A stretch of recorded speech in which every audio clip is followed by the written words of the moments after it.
Doing now from a sound perspective. I'm just doing a test.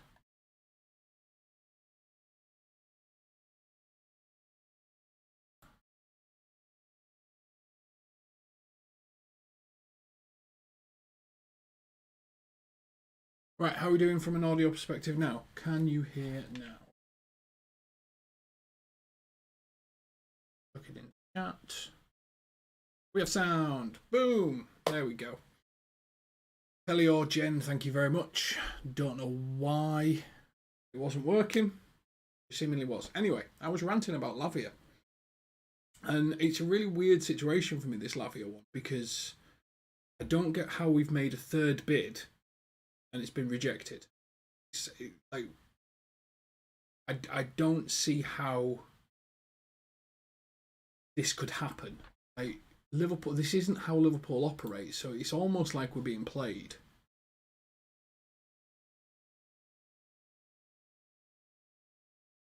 Although I can't hear anything from the Space Invader game over there. Is there a random sound or something? Let me just check. I can't hear anything additional.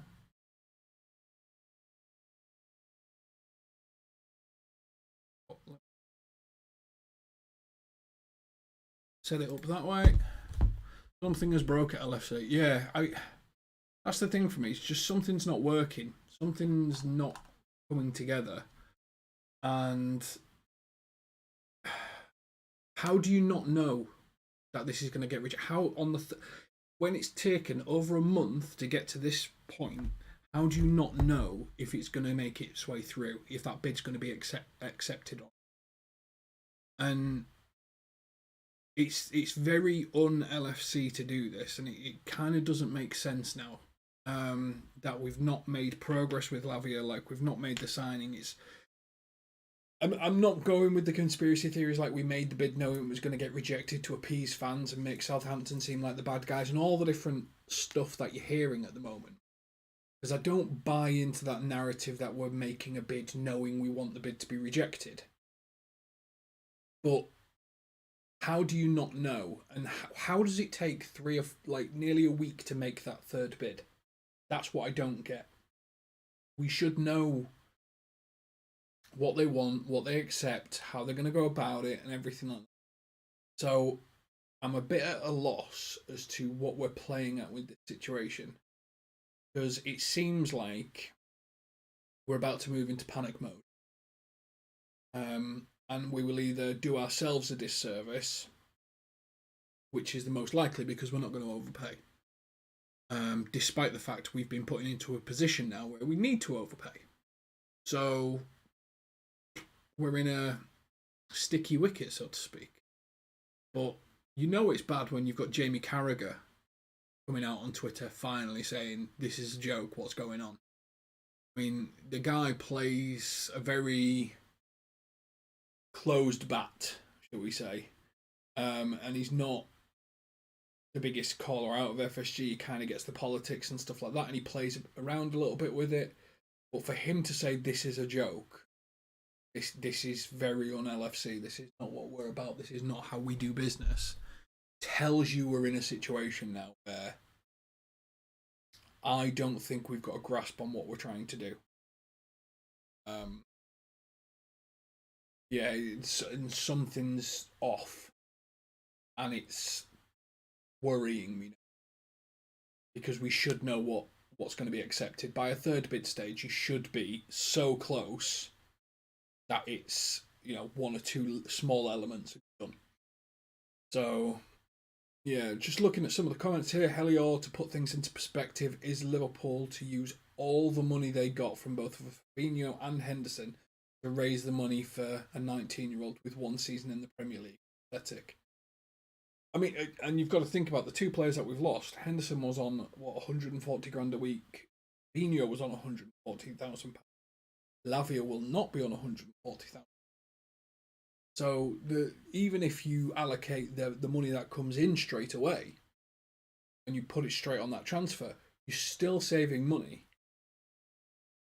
So it blows my mind. Like, how can you not afford it's not that they can't afford it. How have you not got yourself in a situation where you've both sat down in a room and got this thrashed out, so that when that third bid lands, everyone's happy? It just doesn't make sense. So I don't know if Southampton are playing games with us, because why not? They should play games with us. We've been horrific to Southampton over this, but something feels a little bit off with this, and I'm not sure if it's Liverpool being naive or Southampton playing silly buggers.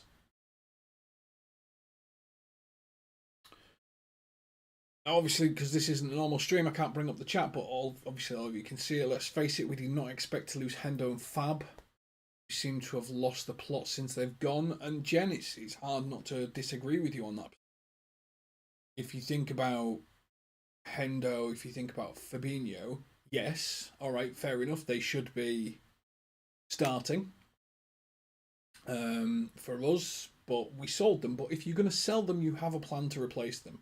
You should already be in further advanced negotiations to replace them before you sign that sale contract, because neither of them are toxic personalities that are going to stomp, scream, and cry about everything. So that's what I don't get with this. Like, you've got two players who are ultimate professionals. You're getting rid of them. That's absolutely fine. But you should be in further advanced plans to replace them. And that's what's not making sense to me. How are we not further advanced in our plans? How has it been 2 weeks and nothing's happened? There's something. I don't know if it's a new balance with obviously the new sporting director coming in or something like that, but something just it's not sitting right with me.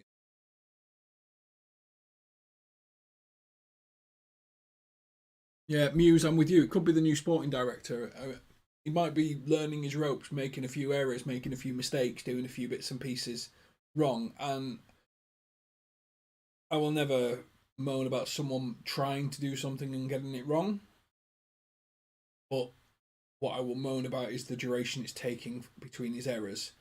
If he carries on at this rate, he'll run out of time by the end of the transfer window, and we will not have signed what we sign. And that's the part that worries me. Because as good as Lavia could be, he is still a downgrade on Fab. So we need to be ready. Anyone that doesn't know, kickoff's been delayed 15 minutes. Liverpool only arrived at Deepdale late on. That's why I went live a little bit later. Only 10 minutes later, so we could still have a chat about it, because obviously there's all the Lavia bits and pieces for us to talk about. But yes, we all was a little bit delayed and everything like that.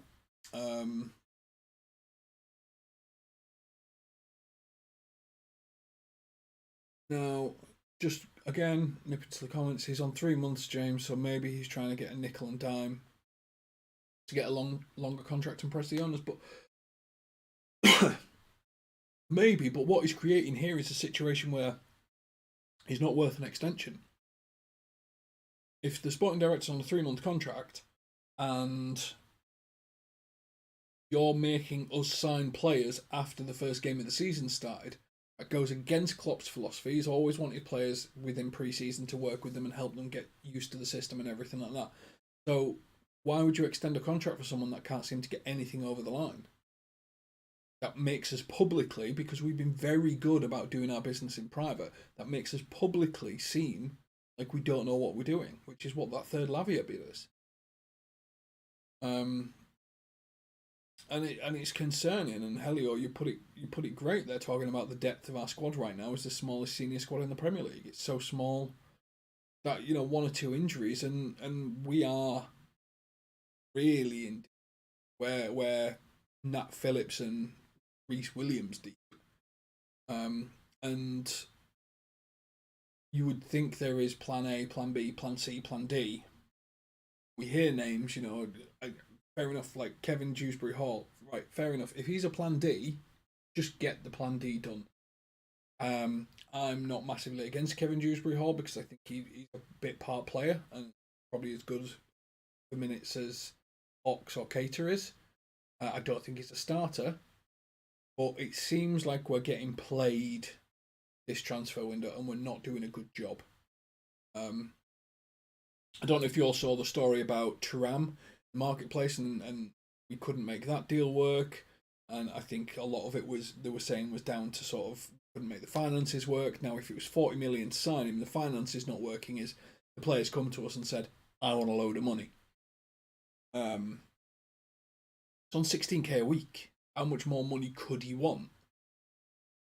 Now, probably it's bad negotiation from his team, and it's how it's made some sort of ultimatum, and it's all gone left, and it's the 11th hour all fallen apart. But how are we not managing these people better? How are we not managing people that are involved in it better? How are we not progressing these transfers better? How are we not having plans A to D all active at the same time? It's not like you're trying to. It's not like you're an Amazon warehouse sending out 20,000 things a day, trying to sign 3 players. So to have 9 conversations on the go is not implausible. Now back to comments. That's why they went for Sobo, James. He was on affordable wages. Yeah, and Sobo's on what, 125 grand a week. So what was Thuram asking for? If 125 grand a week for Sobo is better. Jen saying Thuram's wage demands through the roof, apparently, just saying. And part of that is potentially what Liverpool have done to themselves. We're in desperate need of a midfielder. We need this, we need this, we need this. So they're like, do you know what? Let's chance it. In for a penny, in for a pound. But at the same time, how can we not manage that conversation with Thuram to say, this is our wage structure, this is what we pay, these are our bonuses, if you're successful you'll earn this and then you'll do this, and then come to us and have a conversation about how you can get paid more and this and that and the other. But if you want to sign for us, this is the structure that you fit in. How do we not manage that conversation better? And that's kind of where I'm at the moment. I'm wondering how we manage these situations better, because we're not doing it great at this moment in time. We're not managing these conversations. We're not managing the conversation with Southampton well. We're not managing the conversation with Thuram's team well. And it's just a bit dangerous. Now I'm just looking at LFC transfer, just smashing out a few tweets. Klopp's pursuit of Lavia underlines his determination to sign the player, but also shows there are many alternatives available. I am not sure how it shows there are many alternatives available, but that's what Paul Joyce says. So Paul Joyce is one of the top tier LFC transfer room sources. We give him a full moon. We use a moon grading on Twitter. If you're not following us on Twitter, I mean, he's a full moon, not a half moon or a total eclipse. So yeah, I don't see the alternatives.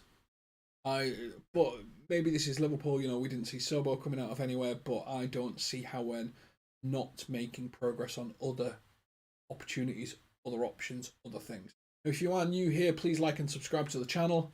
It's an LFC fan channel. This is Watchalong. This is my turn. This is my pre-season Watchalong, because I'm going to be doing some of the games in the season. So there's a couple of jobs that I need you to do for whilst we do this Watchalong, which is 1, I will always forget to change the score.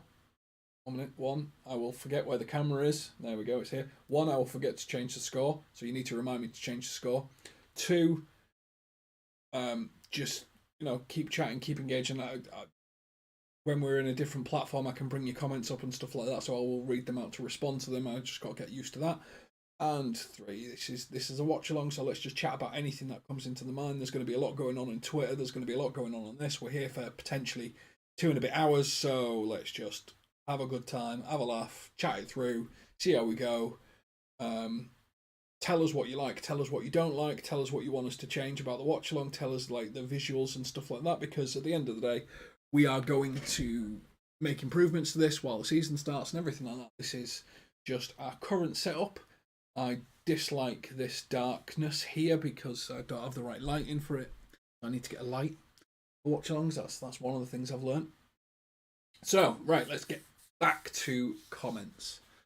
The really sad thing is that I don't really have much in a junior squad that I think is good enough to fill if injuries or cup matches are needed. 17 players have left this window. I think you're right, Hellier. I think the players that have potential are currently probably within the first teams. You know, you think about your talent, you think about Doak. Bajetic made a step up last year. I'm not, you know, I don't think Bobby Clark's ready. Bobby Clark? I don't think Dunn's ready. I don't think Quan is ready. However you name, I don't think these are ready for first team football. Not at the top of the Premier League. Liverpool are a top, you know, in theory, and I'll say in theory at the moment, top 1% of the 1% of world football. Whilst these kids have got an exciting potential, are these kids the top 1% of 1%? So, yeah, we're a different world away, and I'm not necessarily sure that all these players are ready. Jen saying smash those likes, guys, and subscribe. Fan channel made for you guys, by us who are fans as well. This is just, it's all fun for us. So, you know, the more you can get you involved, the more we can be involved, the better it is altogether. Jen, we've attracted McAllister and Big Dom. So why have we not managed to get the rest of the situation? And that's the truth of it. You know,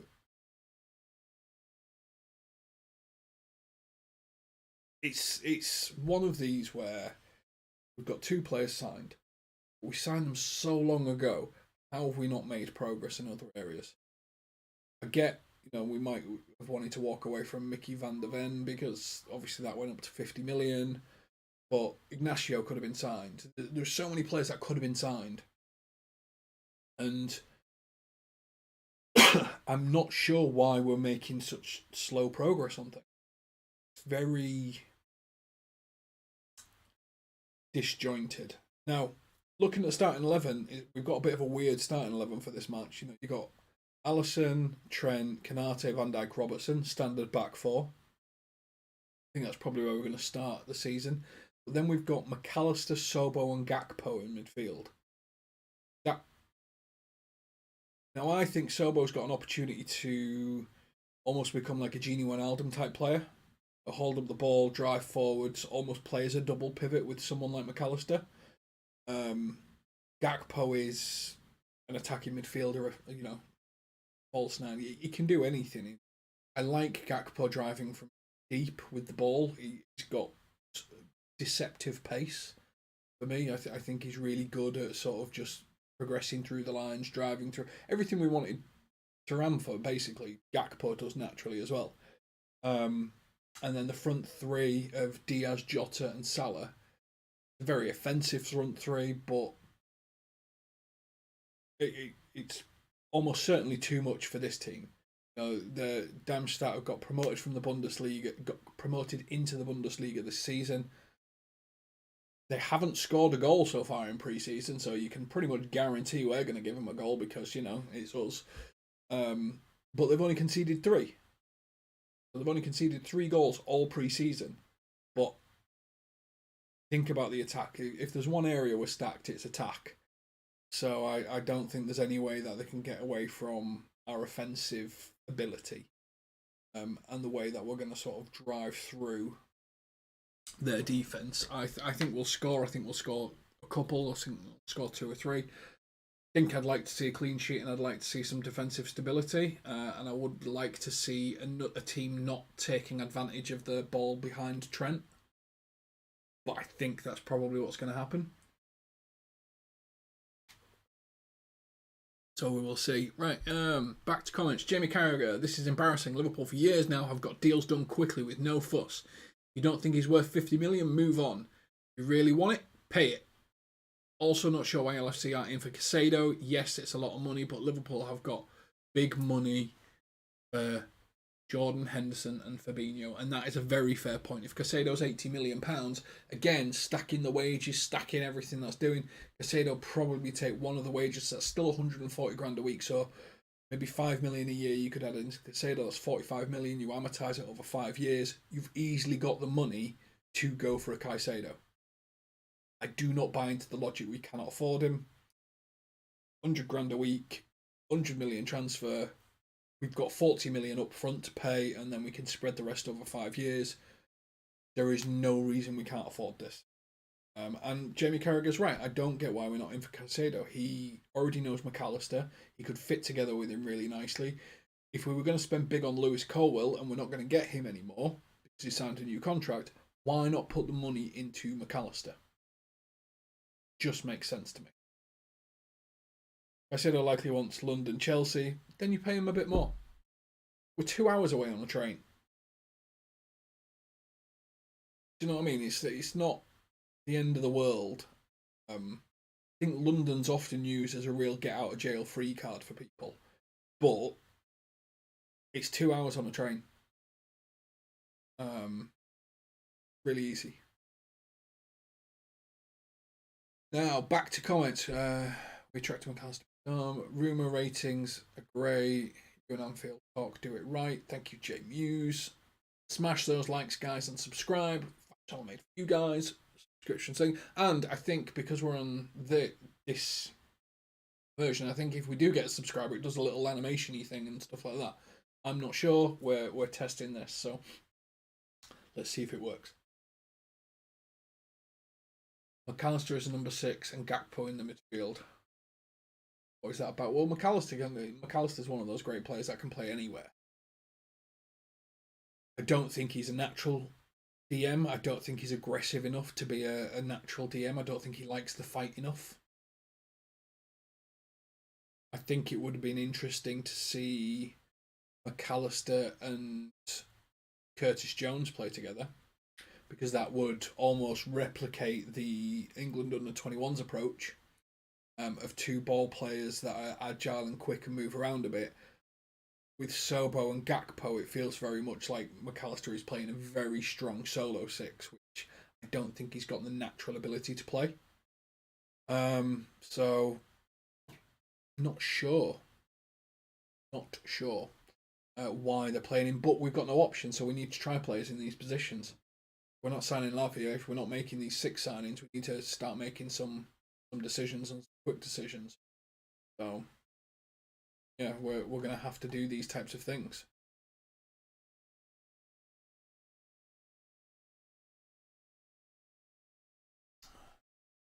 Right. This is maybe a 3-2-2-3. I think it may be a 3-2-2-3. I think it'll be interesting to see where Robbo starts his positioning, because I think one of the things we saw when Matip was playing the Canate role, Matip isn't as mobile as Canate, so Matip couldn't drift across to the right as quickly, which meant Robbo stayed almost like a left centre back, and it really wasn't a good game for him against Bayern. So it's going to be interesting to see where Robertson starts this, because I think it's probably going to be a 3-2-2-3 because they want Trent to play that role, but I still don't think we've got the defensive transitions right to that 3-2-2-3. For me, when you've got a player like Trent, if you've got him in the middle here and he's got to move diagonal, then that creates space. When you've got runners having to run diagonal to get back into formation, that creates space, and when you create space from diagonal runs, that gives an opportunity for a different run to take advantage of that space, and that's what people are doing. It's really obvious to try it. You know, the question is, can Canate get there before their winger gets there, and then you're putting a centre back against a quick winger. I'm not sure about this 3-2-2-3. I think it's great when we've got a team fully pushed back, and all they've got is a counter. I'm not sure it's good against teams that to and fro. Like I would struggle to see this working really effectively against Chelsea, because Chelsea opportunities. So I see it really good against low blocks. I see it really bad against teams like Chelsea, where we're going to be going back and forth. Jen saying congratulations to England women. I haven't watched it. I've been working all day. Feel free, anyone, to let me know. What are they in? Quarters, semis? assuming they've not won it. But if anyone wants to give me an update on what happened to the English,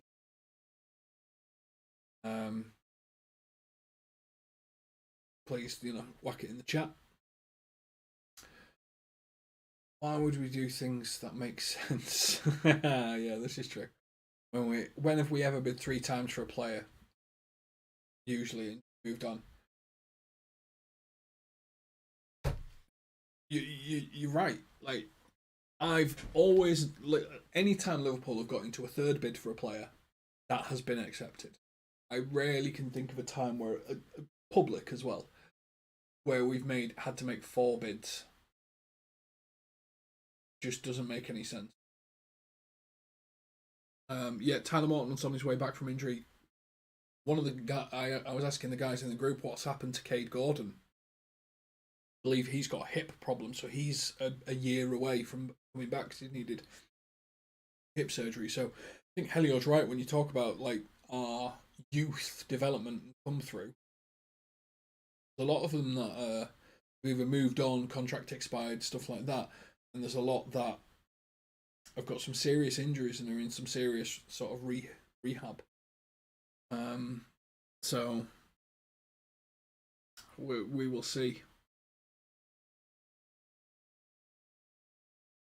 Maybe I should also highlight the fact that both Thiago and Bajcetic are not on the bench. I am a bit surprised at that, to be honest, Helio. I was thinking that it would make sense to get them minutes if they're back to fitness. They stayed there to get to fitness, but they're obviously not fit enough. They're not good enough at this moment in time. So there we go. It's a cut and shut, isn't it? They're not fit enough to be part of this squad, which basically means, Thiago, you come to expect that Thiago's going to be fit for maybe half the games he won't be. As great a player as he is, the lack of consistency game creates problems for the squad. But Majestic, you'd hope to see a little bit more of those as well.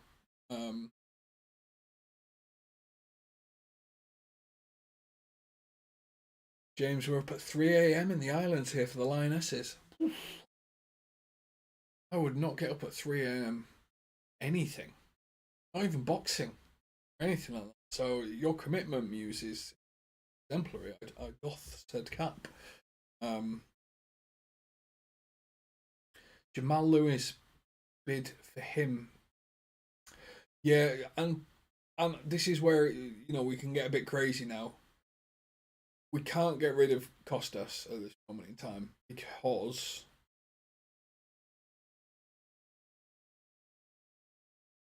you start shipping out even more players when we need first team players just to bulk out our squad. You're just asking for disaster. We're already on the precipice of disaster. You start firing out more of our players and selling more, going, we'll try and buy Jamal Lewis or this or that or the other. You are pretty much guaranteed an implosion. Pretty much like trying to build a submersible with 2 compound metals, with everyone telling you it's not going to work and it will explode. It would be that level of stupidity to start selling any more players. It's like the whole Salah going for 60 million. Utterly ridiculous. We would never let him go at this moment in time because 60 million's ridiculous. It's an utterly atrocious fee, and sort your head out. Breaking 100 million to sign Salah from us at this moment in time. And 2, as great as Ben Doak is, he needs another year. Ideally, he needs another 2 years before he's ready to take over, because I really feel like Ben Doak will take over. I feel like he's that type of person. But yeah, there's a big switch and change stuff behind the scenes, and right, there's something about the process that's just fallen apart at this moment in time. I'd be really frustrated if I were, because obviously he's got his coaching team, he's got his nutritional team, and how they look after the players is really good, but our whole negotiation tact this moment in time just seems to be falling apart. And whilst I think the world's gone a bit crazy asking for silly money, because obviously there's players that are getting 300 grand a week, Jordan Henderson getting 300 grand a week to go retire in Saudi Arabia tax free, just doesn't make sense for us to go down this crazy sort of road but we do need to start making actual decisions, because I think we're playing too much in the back and forth negotiation. We just need to make the decision of, we will pay it, we will move on, because we're now at that stage, I think, where our squad is so light where if we don't move on, we will risk serious injury to a lot of players because they'll have to play way too many games. I think Kev worked it out the other day, who does one of the streams. I think we've got over 50 games coming up in the rest of this half of the year, because of obviously all the different cup competitions and everything like that. Obviously, if we win everything, and which you expect us to do, Europa League, everything like that, we're playing Thursday, Sunday, Thursday, Sunday, Thursday, Sunday. So we really need to just make some decisions, bring in some players. You know, this is why I'm not against Kevin Dewsbury Hall. We need a player who's not injured, who can run. And he had a great game for Leicester. He played well against us. He's 24. He has the potential to develop into a good squad player. Not a first team. I mean, maybe he could become a first team player. You don't know. Our midfielders are energetic box to box players who do the heavy lifting. So maybe he could become a first team player. But at this moment in time, he's good enough to be a squad player. He's English, ticks our quota, get it done. Yeah, Andy, I think you're right. Look, Southampton know Liverpool's desperate for a 6. I also think they owe us a couple. You know, they owe us a bit of staffing, a bit of fan implosion, because we really did use all our Southampton bucks in signing every single player that we could from them. So you know, there's that side of it as well. Right, let's go to some more questions. Everyone, do you think double offer for Mo we would accept? Really interesting question, and please let me know what you think in the chat. If they put £120 million on the line, Mo Salah, tomorrow, do you think FSG would take it? Part of me that I think they would. I think 120 million is way more than we're going to get from him.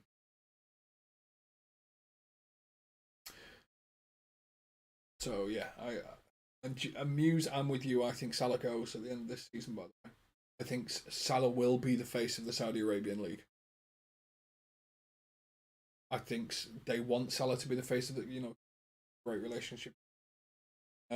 Egypt and Saudi Arabia, I think, obviously he's Muslim and he's openly done some great work in terms of Muslim Liverpool and stuff like that. I think they would want the most famous Muslim player they can to be the face of their league, which I completely understand why. So I think regardless of how well we do, you know, qualify for the Champions League and everything, I think we have to prepare ourselves that Salah will leave this season. It may be shocking to some, but for me, I think it's a definite. I definitely think, yeah, and Egypt and Saudi going for a joint World Cup bid, that makes sense. You know, get your most famous player. Here we go. We're doing the handshakes. Cody Gakpo is really tall, isn't he? Such a tall man. Right, in the chat, I want to know, what player are you most excited to see? Score predictions and first goal scorer. That's what I want. So for me, I'm most excited to see Luis Diaz. I think we will do these 4-0. And I'm most excited. The first goal scorer, I think, will be Diego Jota. They are my predictions. Please give me yours as they're going through the starting lineup.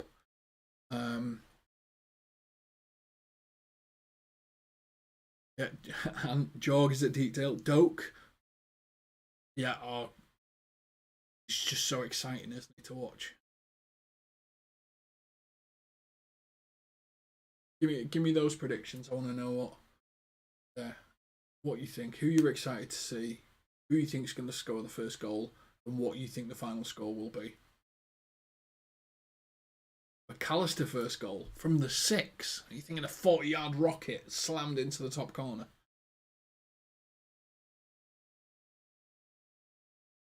I tell you what, if I'm going to get Sky to create me a bet of Soberslai to lob Onana from United at some point in the season, guarantee that that's going to happen. After that wonderful goalkeeping clinic from someone that's better than Alisson, he will 100% get lobbed by Sobo. Or McAllister, whichever one of them does it, is instantaneous Liverpool hero. Right, we're off. We're off. Move room. There we go, see. I think Liverpool versus Darmstadt, recently promoted into the Bundesliga. Haven't scored a goal all pre-season. That's looking good. Their striker is someone formerly from Everton, which tells you why they've not scored a goal all pre-season. But they have only conceded 3, so they've got a strong defensive line. I think we could buy their 6. Maybe that's why Yoga's at Deepdale aren't. And he's gone for Gakpo first scorer. Excited to see McAllister, and he's gone for a 5-0.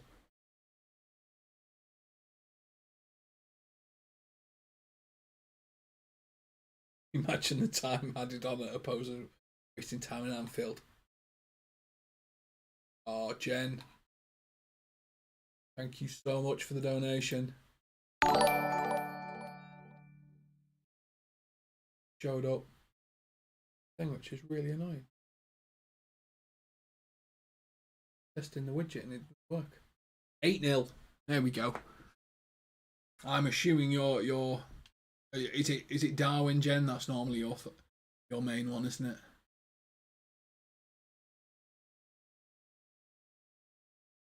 Stop looking serious.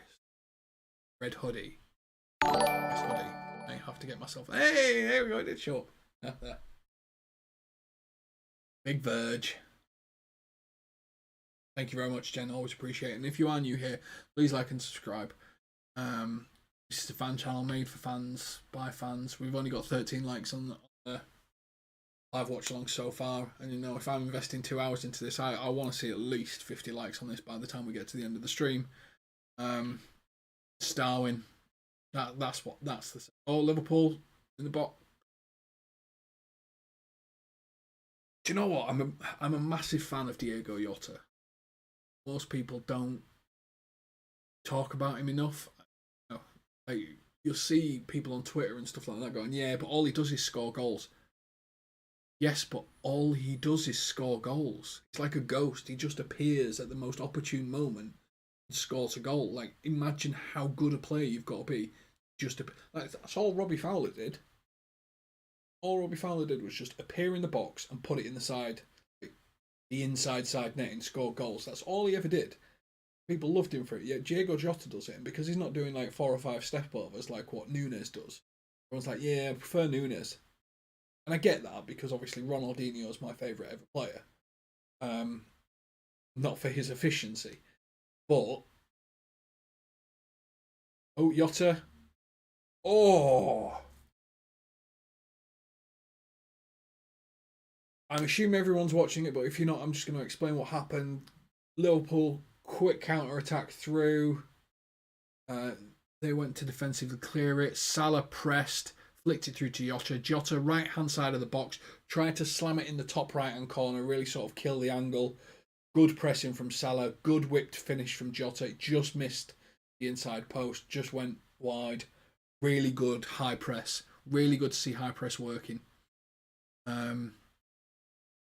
And now we've got Diaz just driving into the box. 1-2. Oh, come on.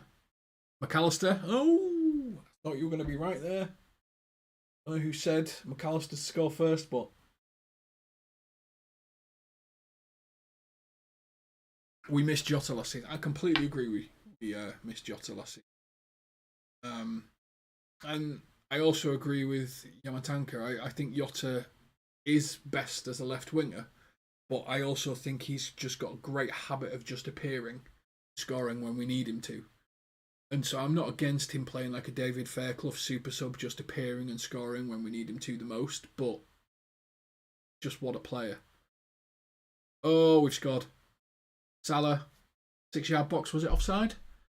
Terrible defending from the corner from them. Terrible defending from the corner from them.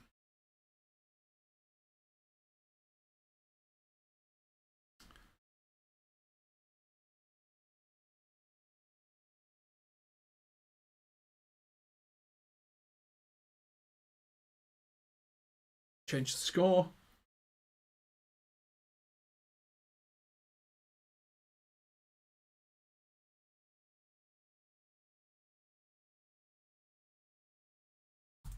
Unos.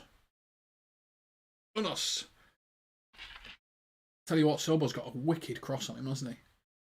First man. Verge back-heeled. Unintentionally. To Salah. Salah put it in. This one might get ugly. Tell you what, we're looking on it. Salah just casually bottom cornered it. And in even better news, I remembered change the score.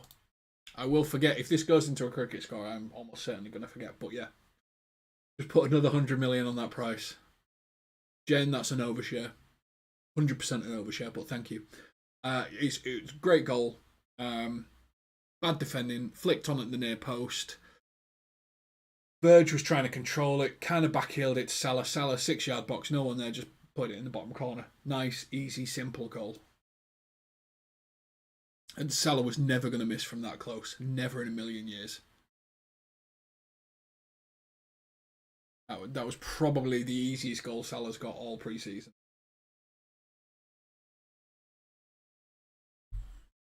But what I did like is I like that Sobo cross. It's got a lot of power on it. It's got a lot of whip.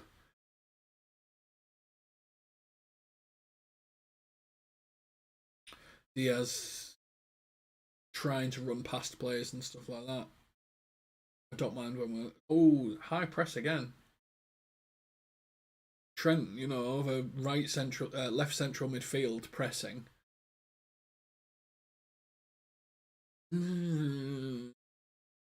I think Helio was right in terms of the formation, the 3-2-2-3.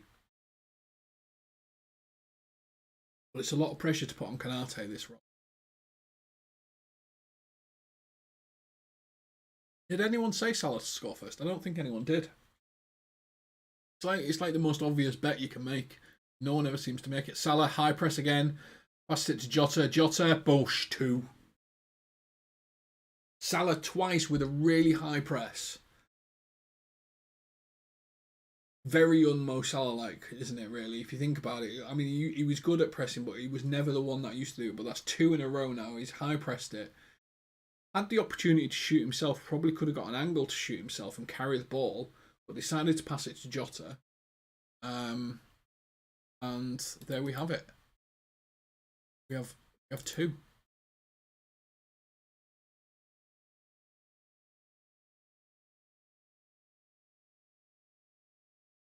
Cricket score, here we come. Who was it that said 8-0? I think it was Jen, 8-0.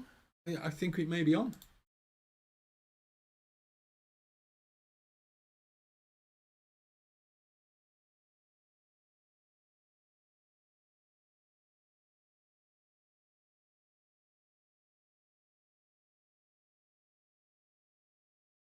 We're on 20 goal pace at this. I tell you what, yeah. It's interesting when you watch Gakpo and Diaz play together because they both drift towards the left. Salah again with the pressing. Salah's been pressing, and then he's just put through. Oh no, called offside. It could have been Sobo to make it 3. But Salah's pressing has been next level. 2 in a row. Great pass to Jota. Jota just passes it into the side net in. Bosch, easy goal. But it's the pressing. The pressing that Salah's making. He's making sensible attacking pressing. It's pressing from the front. You don't need a 6. When you press like that, you don't need a 6. Oh, they're through 1-on-1. Oh, 2-1. Didn't even show me any of the highlights. There we go. I said we'd give him a goal, didn't I?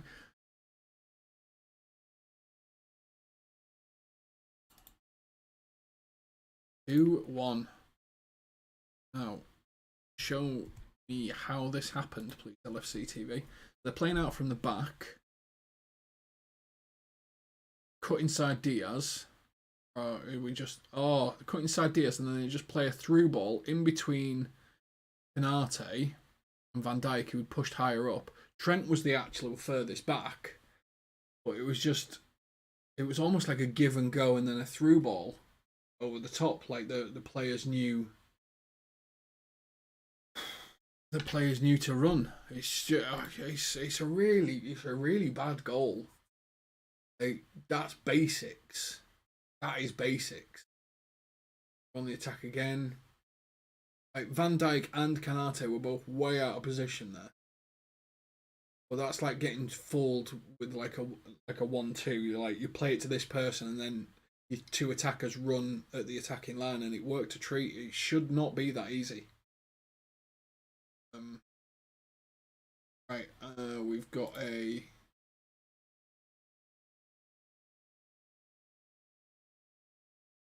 bit of a trolling thing. If we can just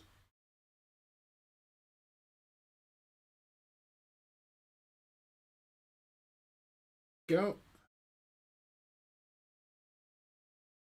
Get rid of his messages, but yeah, that was that.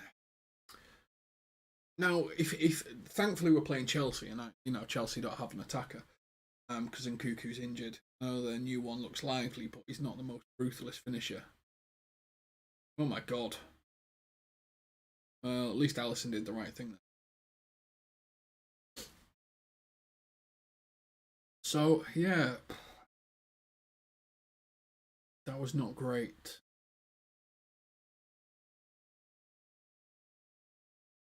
Muse, I've already put him in a timeout. Thank you for saying don't spam us. That's not the game we play here. Questionable defence again. It's about the third time I've seen that with no one there. It seems to be an obvious play. Diaz fighting for the ball. You see, that's how that was the one-on-one fight. They knew where the runner was. They'd planned it. I think what worries me about this is no one was on the half turn. No one was like 50-50 going, right, I'm gonna make sure that I've got this covered. They can't play him behind. He was clean through. Very clean through, and there was very little. It was Trent trying to get back, and obviously Trent's come all the way from midfield. That is not great. Damo John Henry Poem Week. Do you think we're going to get there? What do we need to get to? We need to get to 9,000 subscribers for Damo to write a love poem to John W. Henry. Which I don't know if anyone wants a love poem to John W. Henry at the moment, but will be on the cards. Yeah, very dodgy. Very dodgy. Are we underestimating our opponents again? They've just got promoted from the Bundesliga. We should be absolutely destroying these, to be completely honest. So the fact that we got underestimated in terms of player mentality, maybe, but in terms of getting done by a 1-2, like a 1-2 is just. I'm not happy. Not happy. It's like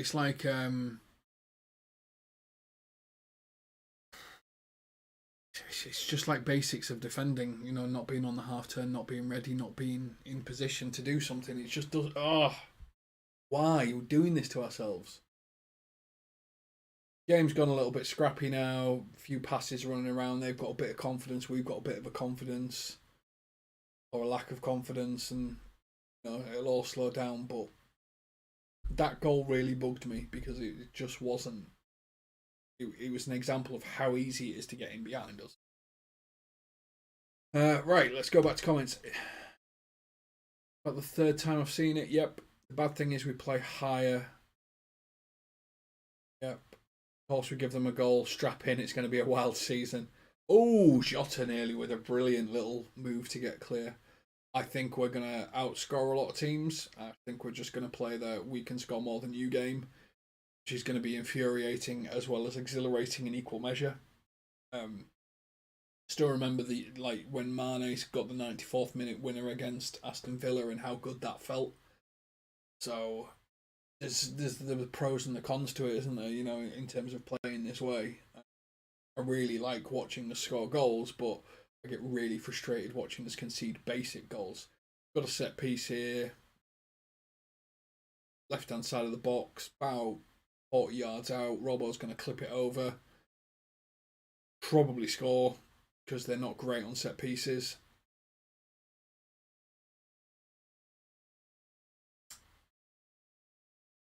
Nope, slammed it into their player corner. Yeah. Oh, so Damo, you said 8.5k last week. May just due to the viewership recently.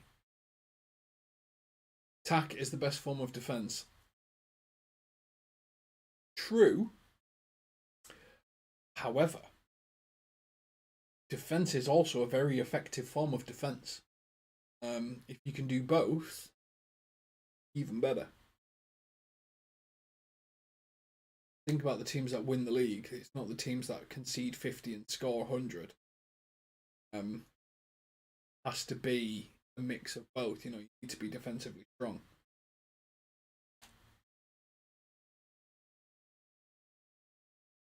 McAllister's trying to play that sort of Zabi type role, I think. The Zabi Alonso role. Playing in the sixth position, he's just trying to drill balls across left and right and stuff like that.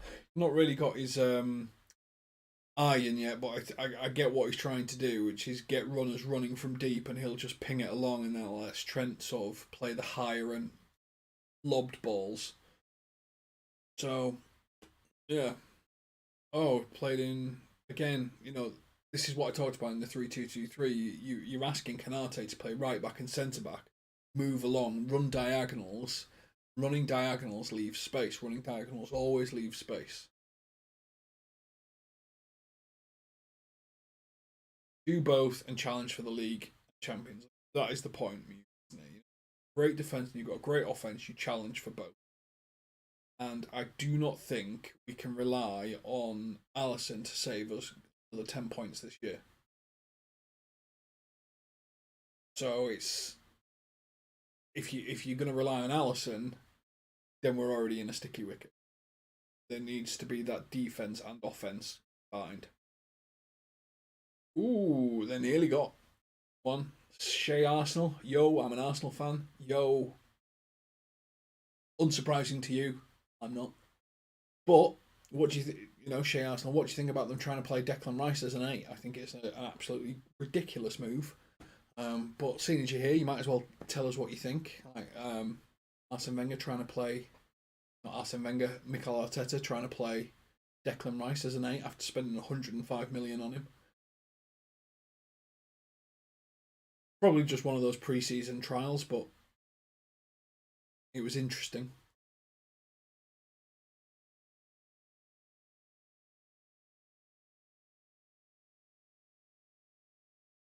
I think again in that corner as well, we weren't like that defensive corner. We were not great. We were not like Sobo won the header, but we didn't clear the lines. Like he didn't get it out of the box, and that's what that's one of the things you're always taught. If you're defending, get it out of the box first, and then get back in your defensive position and move forward.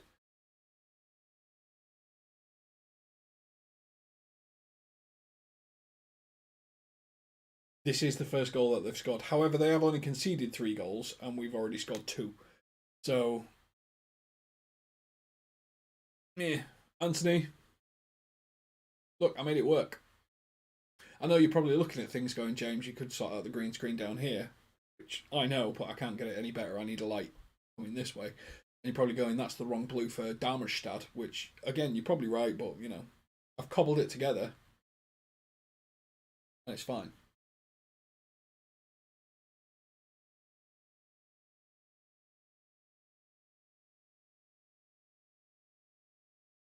Good, we need a striker for Gabby Jesus. You're probably right. I think they're Shea Arsenal. I think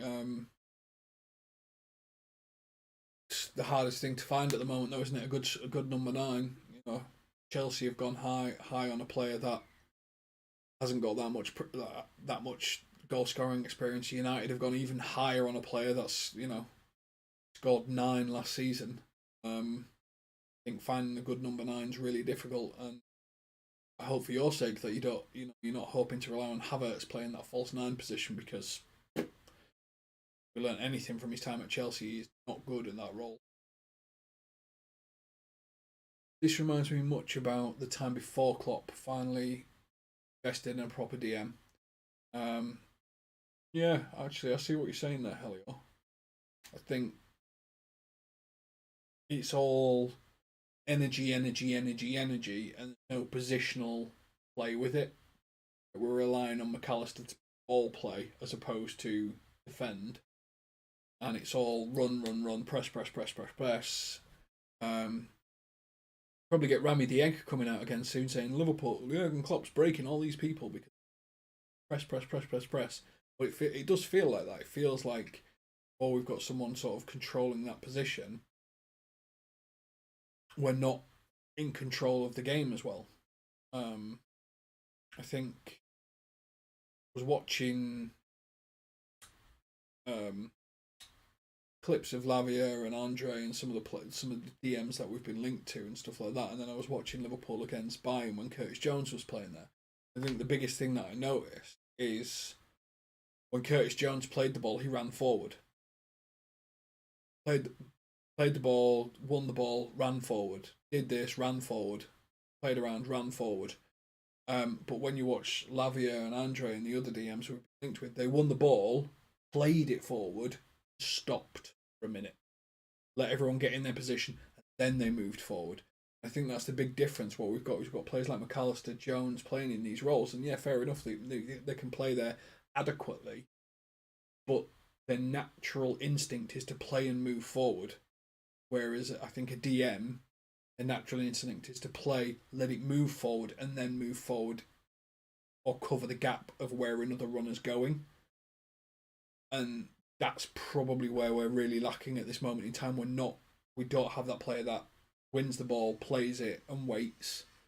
And I think it's really natural, isn't it? It's like kid days. Oh, play it, run into space, find space, do this, blah, blah, blah, pass it around. But a proper DM plays it, waits, plugs a hole. That's what we're really lacking.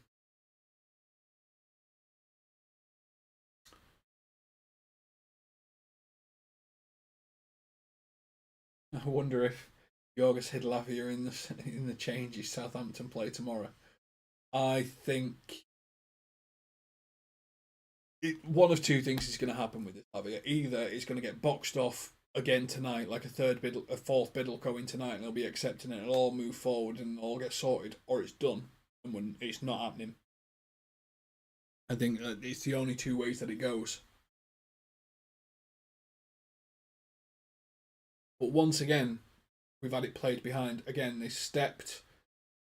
They're off, like, guys got off, moved forward against the defensive line. They were running at pace. They nearly got us. I mean, we're on the attack here. Gakpo running into the box. Plays it Salah, Jota.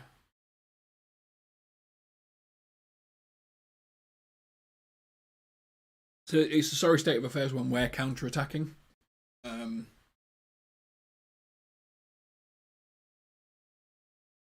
But, yeah. It's interesting to think about it. Like, we've got nobody that everyone wants to press, nobody wants to wait, and we need someone that wants to wait.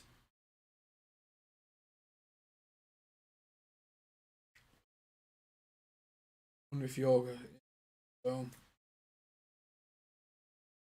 we're 23 minutes in, 2-1 up, 2 clean goals.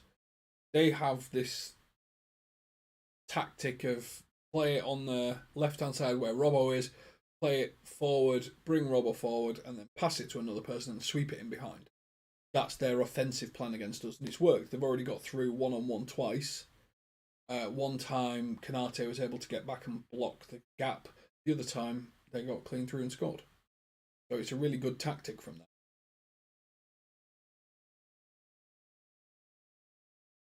The other main thing that I've been enjoying is Salah's pressing. Salah's been pressing really well, won the ball back twice, given it Jota twice. Probably should have had 2 goals. That was to see.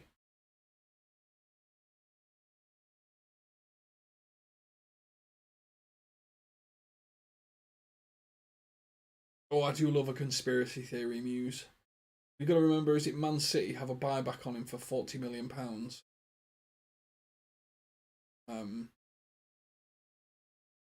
So there's always the great ball. Luis Diaz 1-on-1 around the keeper. Oh, he placed it over. That honestly, it's like silk football, and then just have it played out from the back. Salah. Oh no, Jota backheeled it, clean, puts Luis Diaz clean through, 1-on-1 with the keeper. All he's got to do, tap it in. Everyone's seen Happy go, tap it in. And he, offside. No. But still, I mean, it doesn't matter that it's offside, just saves his embarrassment a bit. Either way, you should have put that in.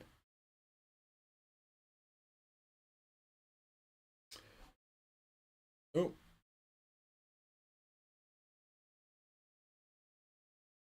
There you go, Muse. Thank you very much. We don't have any of that stuff in here. So if we've got 16 likes on the channel, we've got 28 of you in. If you are new here, please like and subscribe to the channel. Please throw a like on this. This is Watchalong. Let me know who's impressing you at this moment in time. Let me know what's annoying you at this moment in time. The positioning of the defence is annoying me. Sobo, outside of the box, driven straight into the keeper.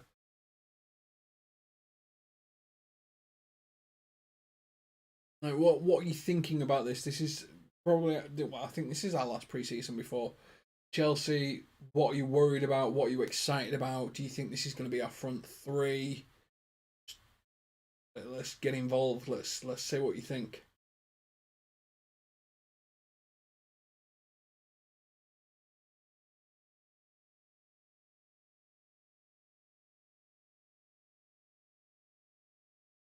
I don't think Gakpo's as effective in this deeper position, by the way.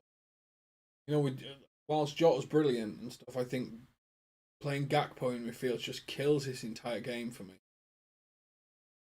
Just doesn't seem to be able to control it as well. I think he's almost playing within himself, and that's just doesn't seem to work very well in my opinion.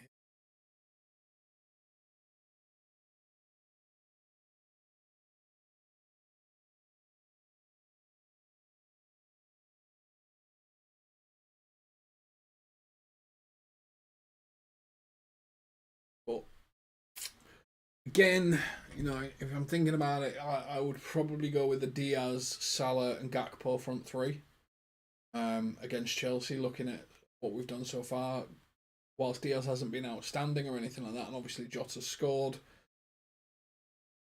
I think in terms of pressing and counter pressing and what we're trying to do, I would probably go with those three, and we definitely need to have another mix. Otherwise, you know, Sobo's getting overrun. Gakpo's in the wrong position. McAllister's doing well, but he's trying to drive the ball along the floor whilst giving Trent position. Yeah, I mean, they just drove right at the heart of our defence because Robbo had gone into an offensive position. And if you're playing a 3-2-2-3, then Robbo drives forward, you're basically playing a 2.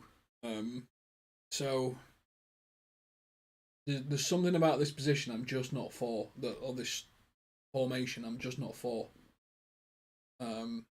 Errol saying Liverpool not going to cope with counter attacks this season. No, and it's because of the diagonal. I've ranted about diagonal running a lot in our group chat and stuff like that. But if you think about the basics of, and I used rugby league as the example. If you think about rugby league, they play a flat defensive line and it moves forward as one, moves back as one.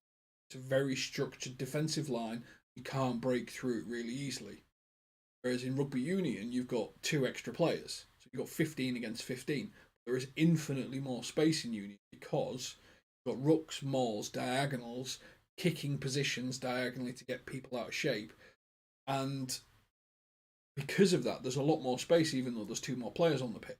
What Liverpool are doing in this, and this may sound like Sam Allardyce ball that I'm explaining, but what Liverpool are doing by pulling Trent in and asking Konate to go back and then Trent to pull back is they're asking for ultimate communication.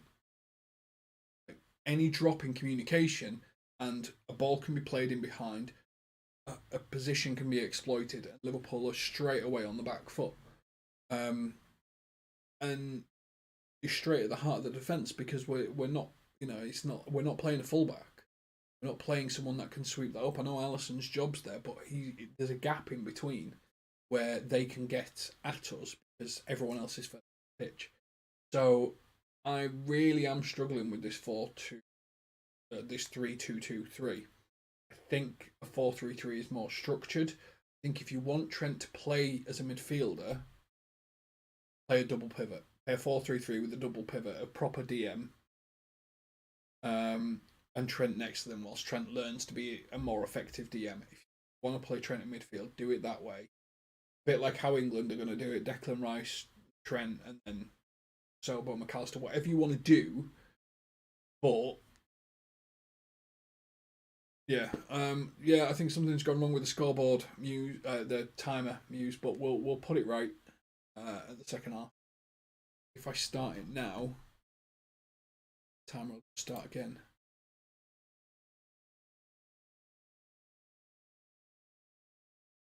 Erupted a bit. The timer sometimes does that. I've had issues with the timer. I blame Anthony for this. Liverpool back on the attack again. We seem to be getting control of it. We're moving it left and right. The timer's just it's proving to be a bit tricky. We'll see if we can get it fixed for the second half. Diaz on the right wing.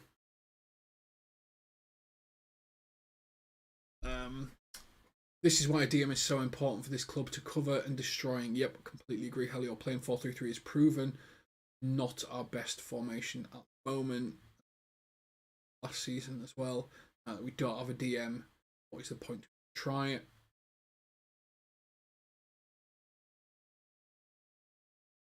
That's why CDM is vital. They cover the hole, so we'll exploit it with Trent going forward. Come on, boys. It says half-time.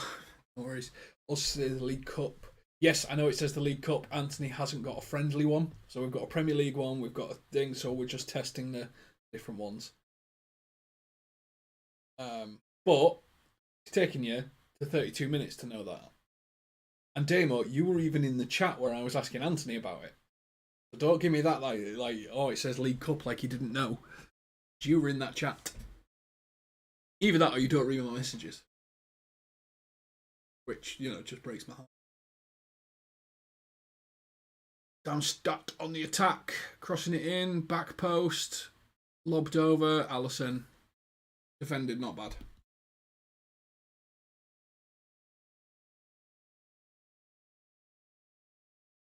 Oh, Liverpool on the counter here. Oh, well played by their midfielder, actually. I just about thought we were going to do a full scale attack. It'll say Champions League in the second half, which is even more hilarious because we're not in the Champions League, but we've not got around to changing all the bits and pieces yet. This is like a pre-game, like a trial. Damo should know this. We're testing the views. We're testing how it works.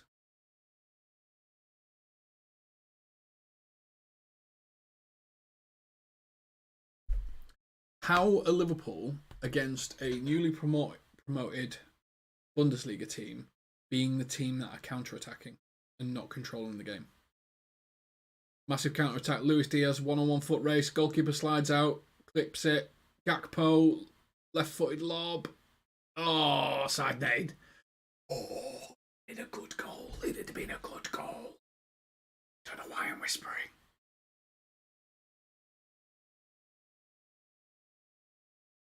Diaz did well there in a foot race. I was worried about his fitness and stuff like that and coming back, but he's done really well. In that one-on-one sprint.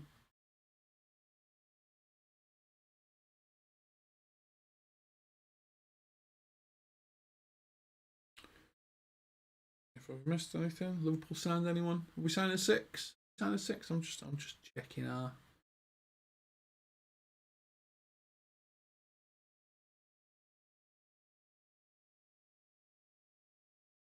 No, 6 looks like for now. 2, no. Oh, that's me. Woo!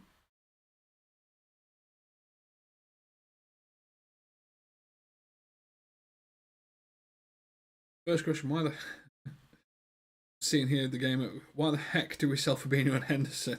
He had a contract and we freaking don't have anything left. Just reading some of the comments on Twitter with regards to us talking about why do we play inverted without 3 good defenders behind. I mean, it's a fair point. The inverted's not working. The inverted is not working for me at this time. 35 minutes gone, Liverpool 2-1. I mean, we started in the first 5 minutes, we were 2-0 up. And then what it seems like is they've learned how to play against us, Darmstadt, and they've got us, we've got a style of play, and the only way that we can nullify their counter-attack against us is to give them the ball and retreat ourselves, and then we become the counter-attacker, which is not really what we want to be doing.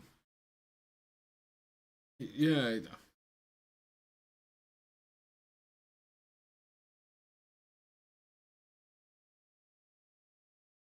Who's responsible for the GFX here? It's Anthony, but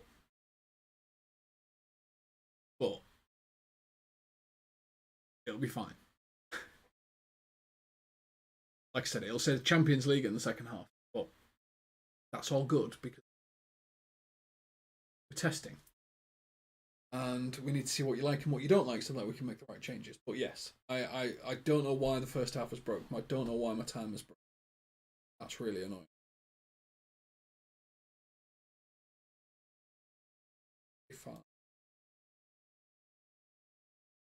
Oh, now it started again. Right, well, I can't start it from here, so I might as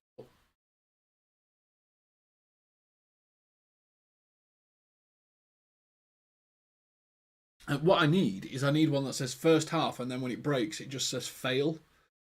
For the next part of it. And then you can all just see that it's failed. But 37 minutes gone, Liverpool 2, Darmstadt. Stadt? Yeah. Alright. 1. Haven't scored all pre-season. Our defence, give them a goal straight away. 1-on-1 with the keeper, they put it right past Alisson. Gakpo in midfield. The no for me, doesn't work. McAllister in 10. Don't know because he doesn't have a proper midfield in front of him. Oh, great ball from McAllister. Diaz coming on his inside. Oh, just too high. Really good play, McAllister. What I'm liking about how McAllister plays the ball, or seems to play the ball at the moment, is he plays it along the ground. But whilst Trent lobs it into people's feet and stuff like that, McAllister just keeps it along the ground. Diaz does his usual Diaz thing. He comes in, tries to whip it to the far post. High press wins the ball back. Diaz again. Past Salah. Oh, stop trying to pass the ball into the back of the net. Bobo. Trent on the right. Trent crossing it in. He's been... Oh, corner.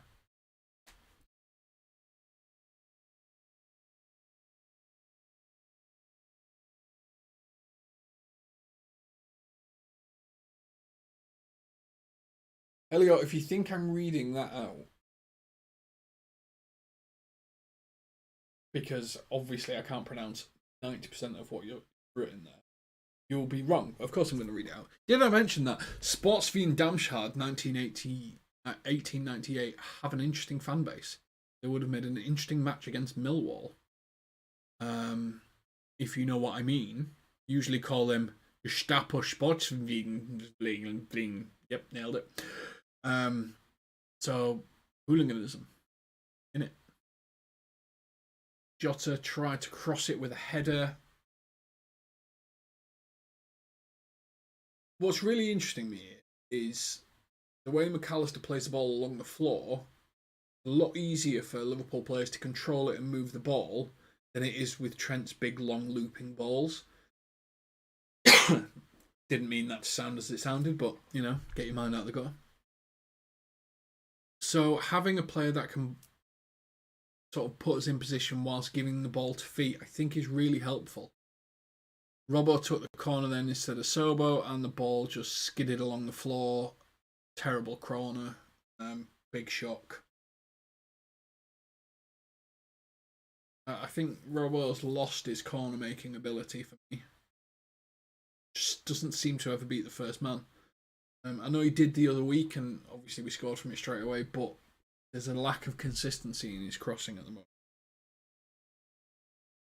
I think he needs to do a lot better.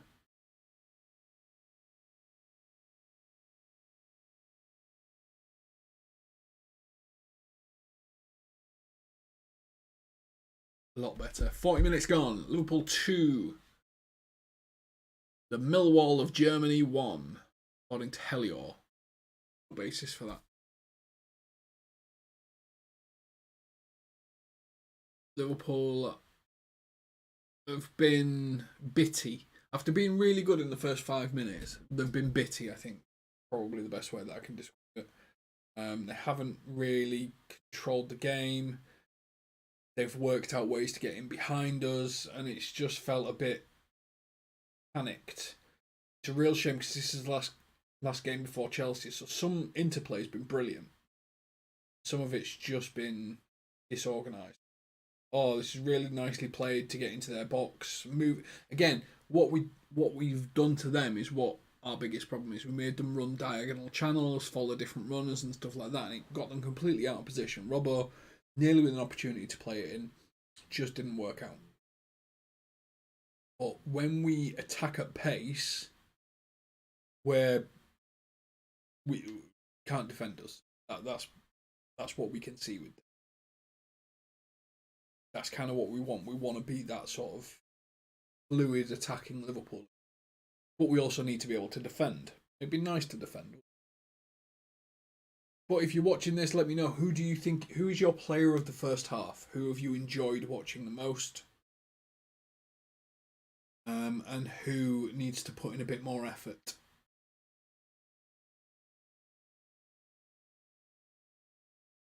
So, player of the half. We're 42 minutes, so who have you enjoyed watching this half? Who needs to up their level? Ooh, 40 yards out. I think I'm not sure if that McAllister's trying to drive one in from distance. Good strike. Yeah, player of the half. Player that needs to put in a little bit more effort. Let's get it in the chat. Let's tell me what you think. We're coming in time.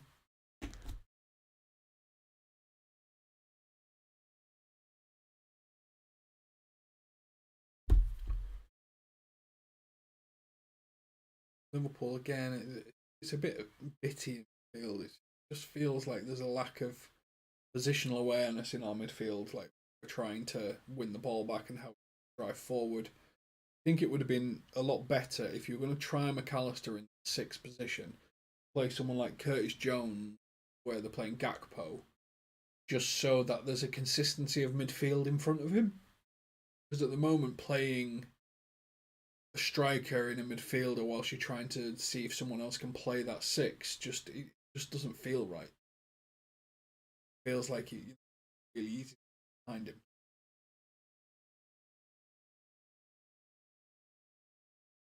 But I am liking McAllister's passing from deep. It's on the floor. It's to feet. Everyone seems to be able to control it really easily. It's really sensible link play from a midfielder, and it's not something we've really seen from him. So from that perspective, I'm quite happy once it's done. But I think Inate just caught one of their players, so they're going to have a free kick on goal. Diaz got pressured off the ball. He's been caught a few times actually. he has in this half. Like being pressed off the ball, which I get it's a German team, they're probably getting pressing and stuff like that, but he shouldn't be getting caught on the ball as much as he is.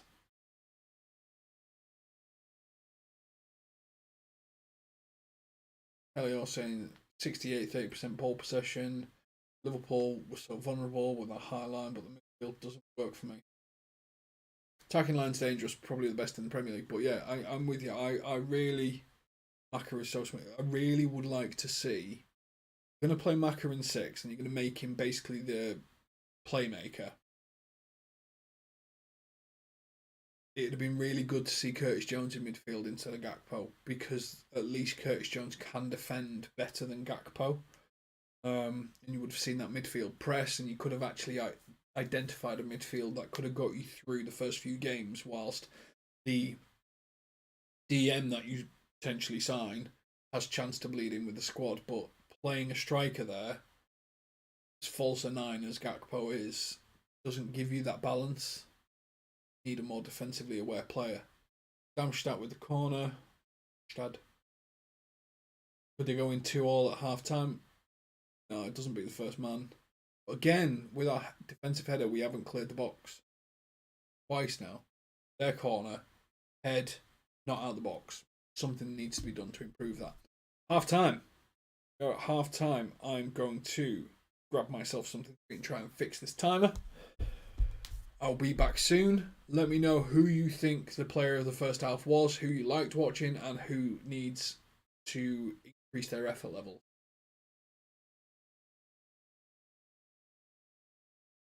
As well as I'm off to go look at what Carragher's just done to Twitter. Back in 15, guys.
Right, so we've got some halftime comments. We've got FJ from Sunday Night Chats. FJ. Just with the yo. Salah, we can't press properly.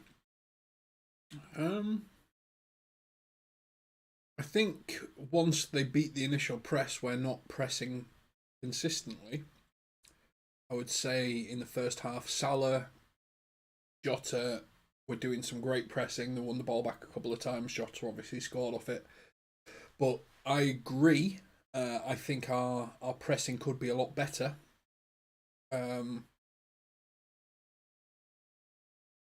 Yeah. I think that they found it too easy to play over us as opposed to blaming our pressing. If that makes sense.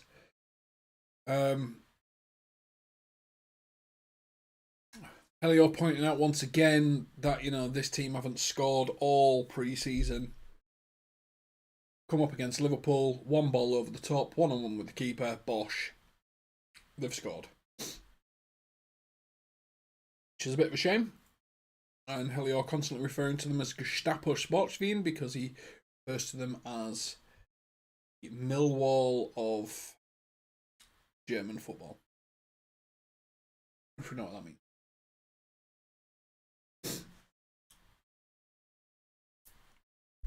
And Sainsbury's is here for food. But my wife will do that.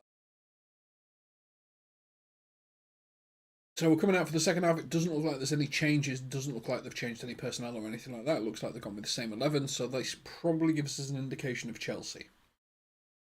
Which probably lets us know that this is probably going to be the starting 11. Maybe a change or two, but that's what this would indicate to me, that this is the plan for Chelsea. If you agree, disagree, let me know in the comments. But yeah, that's what, when you've got the same 11 coming out and it's our last pre-season game, that pretty much will give me the indication that this is the plan. This is plan A. And hopefully it can destroy Chelsea. But we will see.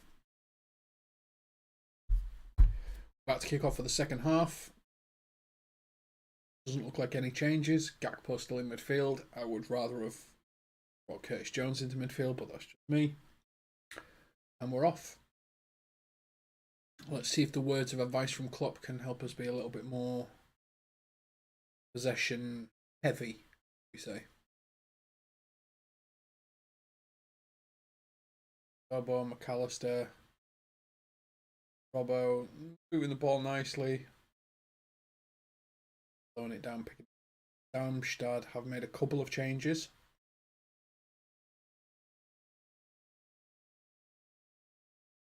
Modes. What do I think of Dom's performance in the first half?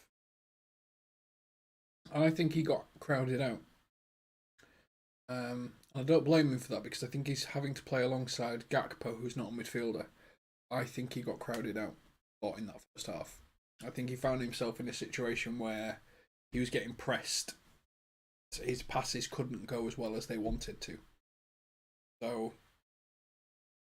yeah, not the best first half from Sobo. A few loose passes, a few lost possessions, but I think he'll come good. I think he just needs another midfielder next to him.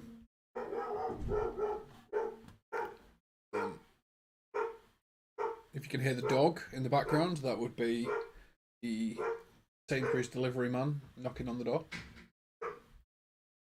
and sending the dog schizo.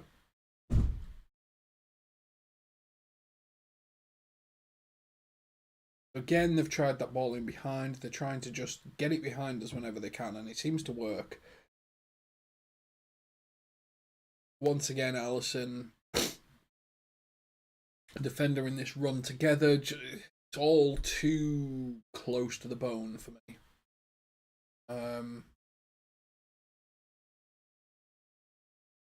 Yeah, look at that. They're just running to the box. Ooh, it went down. Was it a penalty? I'm not sure. I wouldn't, at first glance, I wouldn't be shocked if they gave it, but we'll see. Again, ball through. Thankfully, Trent was there to cover. But their plan is simple, which is just get the ball, play it behind our defensive line. Salah now on the attack. Sobo being the player that drives through. Trent holding back again. You want Trent in that position where Sobo is at the moment to whip the ball in. He's the best crosser in the world.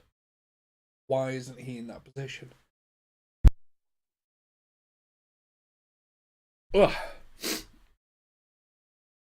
And so there's something about this particular midfield structure. It just doesn't feel connected to me. It doesn't feel like it's natural as to where they should be, where they should be going, how they're trying to play together. They really need to give Curtis Jones some time on the ball.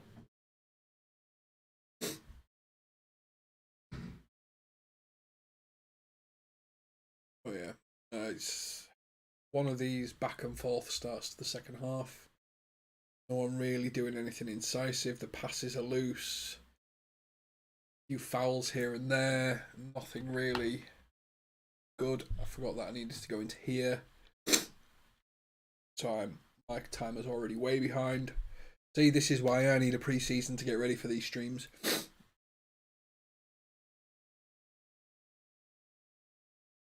But yeah, we're at 2-1. 49 minutes gone.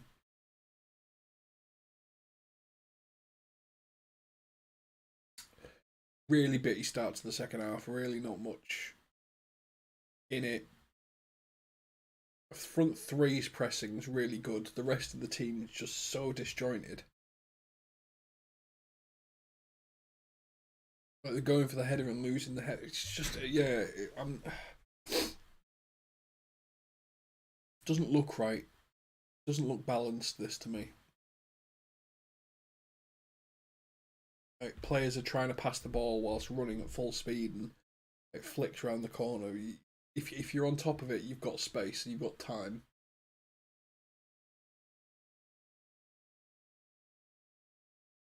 I don't know if it's a confidence thing, but there's just something not connecting.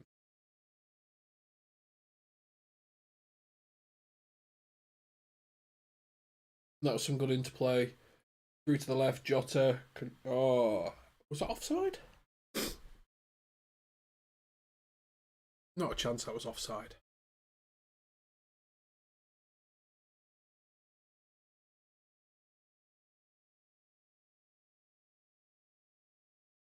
He doesn't like Sainsbury's.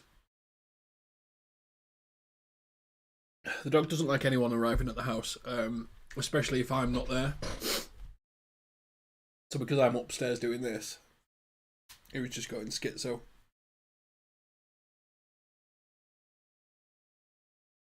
But he's a yeah, medium-sized dog, so loud bark.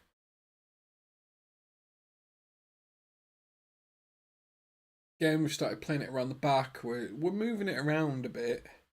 Passes are going to feet and stuff, but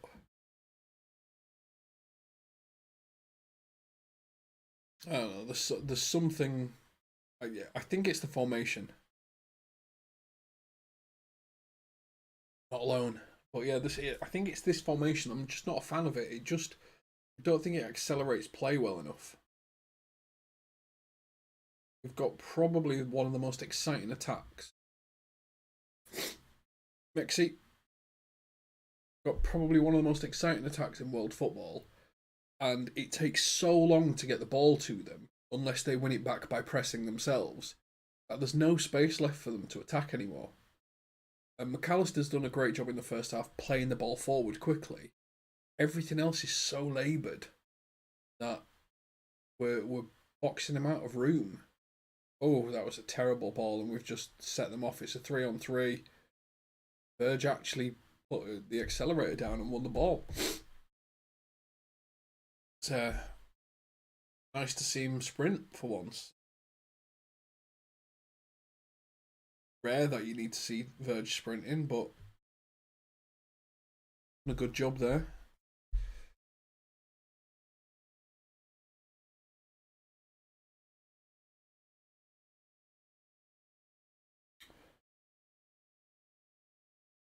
FC transfer room saying Alice McAllister has been Liverpool's standout player so far. So calm on the ball, always picks head up, open for a pass, fighting for every ball in midfield.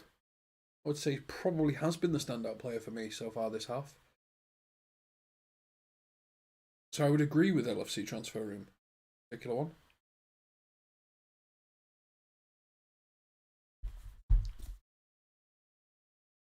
Oh my god. It's going to be 2-2. It's going to be 2-2. Oh, Allison, it's still going to be 2-2. If you don't score here, oh my god, they're not going to score. Oh my god. The hell?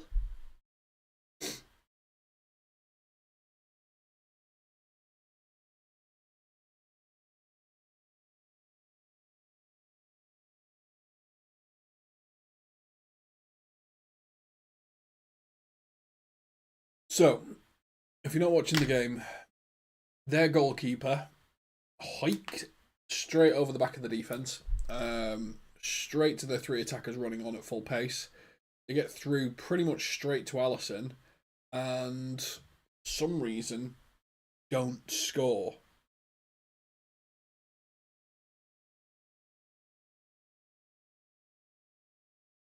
So it's just a bit weird. How they didn't pull the trigger on that, I have no idea. But again, one ball from a goalkeeper, and you get a half decent goalkeeper in the Premier League, and you're straight in at Liverpool's backline. Nah. And again, it was in between where Canate and Van Dijk should be. Obviously, Canate's drifting right a bit. Van Dijk should be drifting centre a bit. Robbo should be drifting over a bit. Everyone should be moving over, left, right, stuff like that. But because obviously there's a gap, because they haven't got the communication perfect on this yet, once again, the hole was there. The goalkeeper found it. Two of their players were straight through. They should have scored. It should be 2-2. How they haven't scored this, I have no idea, but it should be 2-2.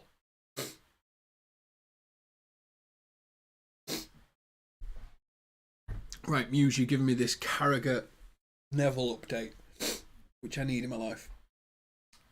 Jamie Carragher, Gary, you haven't got a clue what's going on at Liverpool? The owners have made a self-sustaining model that Klopp bought into and produced miracles.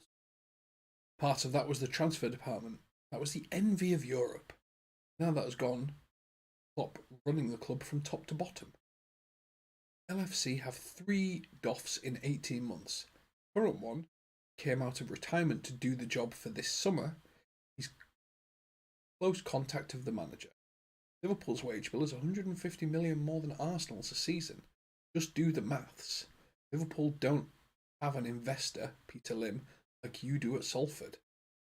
Oh, he really has gone for him, hasn't he? Where you and lads just get on a plane at the end of the season and beg him to spend more money. Answering, guess who, Gary Neville shielded your owners for the last 5-6 years. Wow.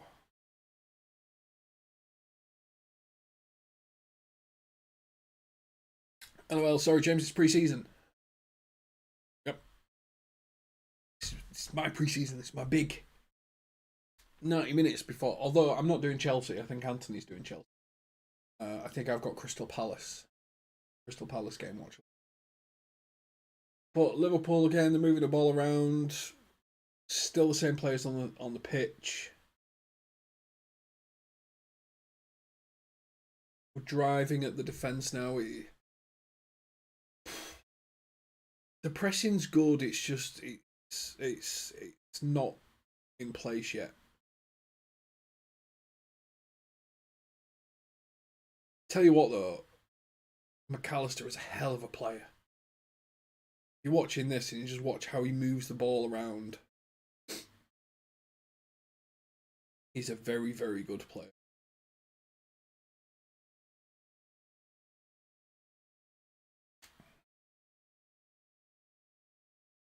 Robbo coming forward. Out to Diaz. Diaz. I think Diaz has tried to take someone on like 5 times, and he's been unsuccessful every single time. Now I don't have a problem with it because that's what Diaz should. If he actually gets past someone, then it creates a really big opportunity. So I have no problem in Diaz doing this, like trying to take someone on every time. It's one of the hardest things to do in football, which is to take it past someone. But he's been very unsuccessful in it. Right, there's a whole raft of changes coming, just shown as well. I think I saw Matty, Harvey Elliott, saw Darwin Núñez, as Jen refers to him. Kostas Timaskas, Doke's coming on. That's what we all live for. We live for Doke moments. Joe Gomez, so at least everyone's got someone to hate on, because I think Joe Gomez is the new Jordan Henderson for Liverpool fans at the moment. But one thing is interesting, Curtis Jones just chilling out on the bench, not playing. Don't know if he's got a knock or something. Sobo with the corner. His corners have been good so far. I've just cursed him. Nope, I've not. We've scored. Great goal. Luis Diaz. Sobo whips the ball in. It's way a lot of venom. And Diaz, outside of his right boot, just flicks it straight in the goal. Easy goal. If we can get that in the Premier League, easy. Easy money. Diaz fighting with the defender and the goalkeeper. Steps out, steps in, gets in front of two. Oh, it's like a back heel finish. Oh, it's beautiful. I look up this goal. That is chef's kiss good. Just oh, it's the type of goal you want to see. It wasn't Núñez Real Madrid, but it's that type of thing where he's just trying to get in front of two players, flick it in. Nobody had a chance. Once he connected with it properly, nobody had a chance. Here come the changes.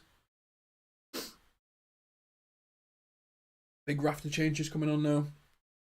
Ben Doak, that is what we're here for. We're here to see Ben Doak, because I still think Salah will leave next year. And is Ben Doak ready? Is the Doak Meister ready to step up and take over? I think that's what we're about to find out.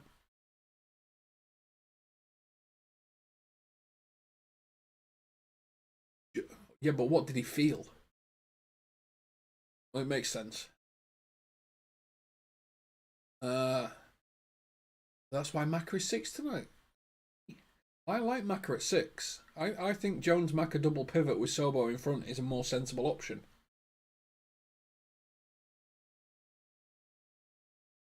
Joe Gomez playing centre back. Novel for him.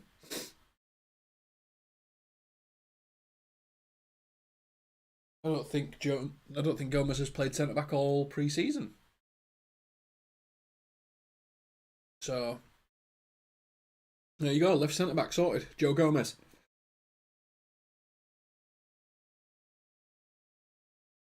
Núñez, Kostas. Oh, nearly straight into Darwin. Oh.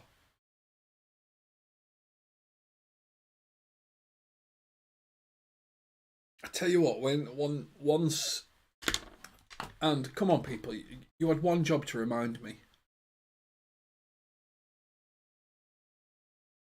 One job. We had a verbal contract.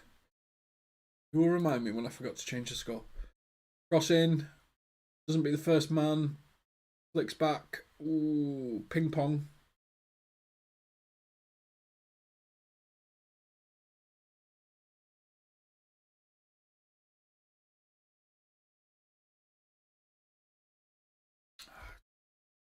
There's Doak.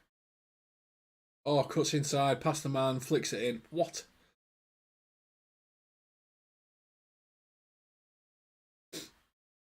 What a player he's going to be. Ben is not ready to take Salah's place next season. No, he might need another season after that. I completely agree. And I actually think if you were to lose Salah, you would sign a really big right winger, and you would probably try and see if Doak can dislodge them, because you want that competition. It's just showing a replay of Diaz nearly scoring like a juggled goal where he kicked it and flicked it over, bosh. Oh.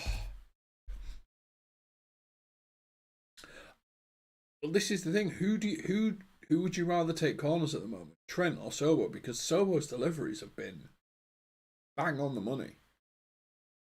Like the power and the whip within those deliveries. I think from a corner perspective, like Trent had a real struggle last season beating the first man on corners. That's why he didn't get any assists until second half of the season when they moved him to inverted right back. Whereas Sobo, I mean, I think he's got 2. Well, I don't think the first goal will be given to him as an assist, but because it came off Van Dijk's heel and then went straight to Salah, but that's what his corners have done. They've created absolute chaos. Costas with the corner. Right out. Too much height.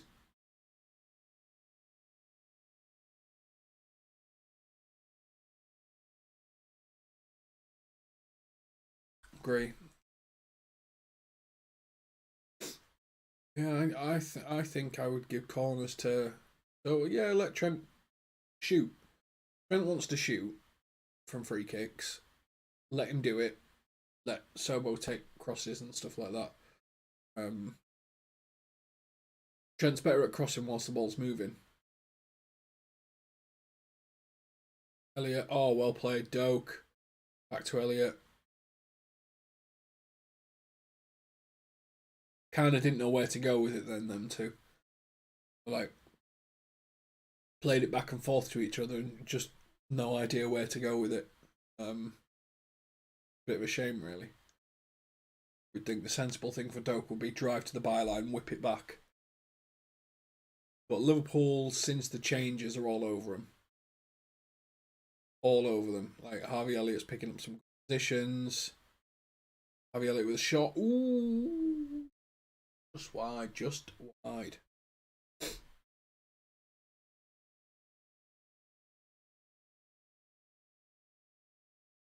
That's probably the right thing to do with it, to be honest, Muse, which is just at the right time, pick the right player to take the right shot. Completely agree.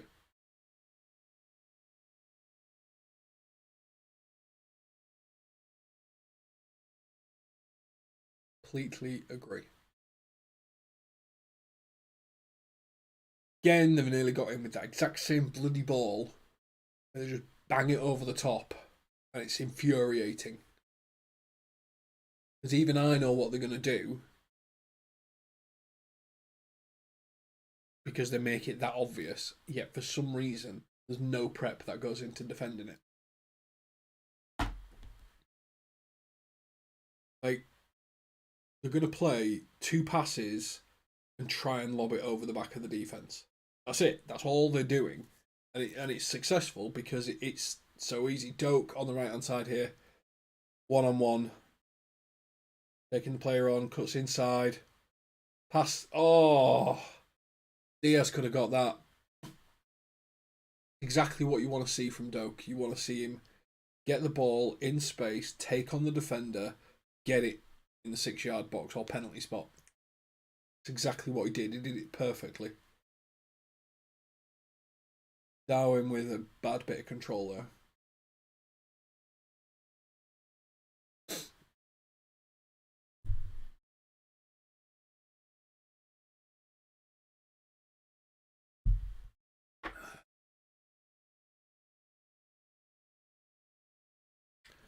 3-1.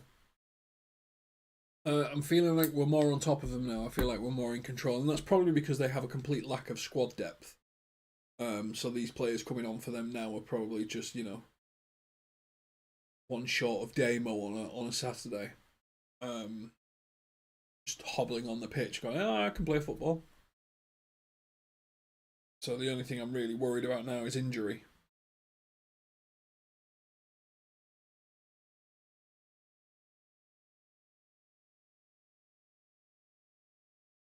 Unsurprisingly, our LFC Chat has gone crazy with the rejected bid.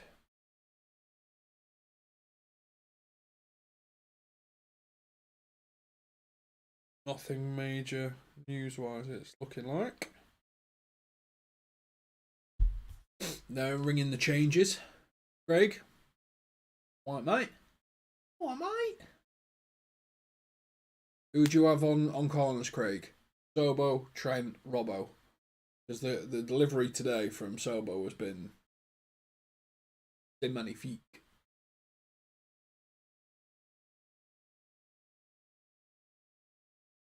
Magnifique. Didn't fix our backfield.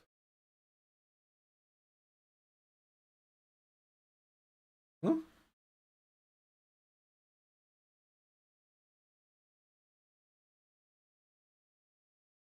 Tell you what, Costas hasn't looked too bad this pre-season. No, everyone said like sell Costas, do this, sell Costas. I don't think he's looked too bad this pre-season. I think he's looked same level as Robbo, to be honest.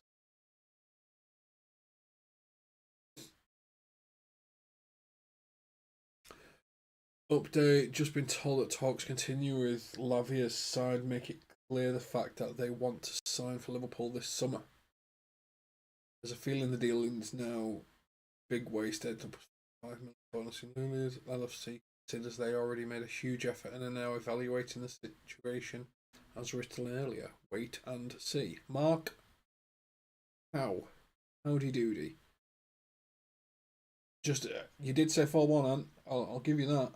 I reckon we've got a Doak hat trick incoming here. A Doak masterclass. Is it weird that Joe Gomez is looking more confident at left centre back than Verge was because he's got some pace? I don't know. Am I going crazy? Just the ball's over the top. His pace is putting himself in the positions where exactly he needs to be. Oh, don't get me wrong. I think one of the biggest assets Joe Gomez has got is he's got some pace, which allows him to get to positions quicker. But it's oddly better for this position. I mean, this is just crazy talk. What's wrong with me? I think he's looked good in the centre back. Like this is look, they're trying to play it behind him. Joe Gomez's pace. He's quicker than the defenders. He's so quick that actually, and this is where Liverpool did well in the Champions League when Joe Gomez was fit. You know, when we won the Champions League, his pace got us in good defensive position. So when we played this high line, people couldn't exploit us the same. And this is what we're seeing now. We're seeing this against the team that's just been promoted from the Bundesliga. So I'm not necessarily saying, oh, Ben Doak. Oh, Ben Doak.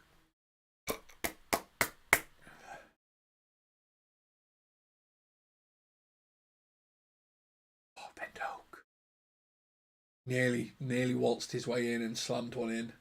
Steve McManaman-esque. Oh, he's just going at him now. He's ready. Terrible cross. Needs a few lessons from Trent on how to cross. Yeah, Harvey Elliott's not going to win the ball in the air, is he? Oh, Gomez again.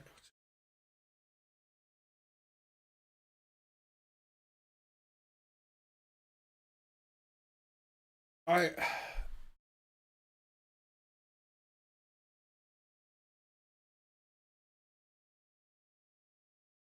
need some help here because as I'm seeing it, the thing that's allowing us to be more defensively offensive, if that makes sense, or that's basically stopping them from getting any form of exit, is Joe Gomez is either moving forward or moving backwards quicker than their attackers can. Now, again, it's a team that have just been promoted from the Bundesliga. I'm not saying that this is Premier League quality, but his position, his pace positionality, like his ability to move into the open positions with this back two is better than we've seen from Kanate and Van Dijk combo.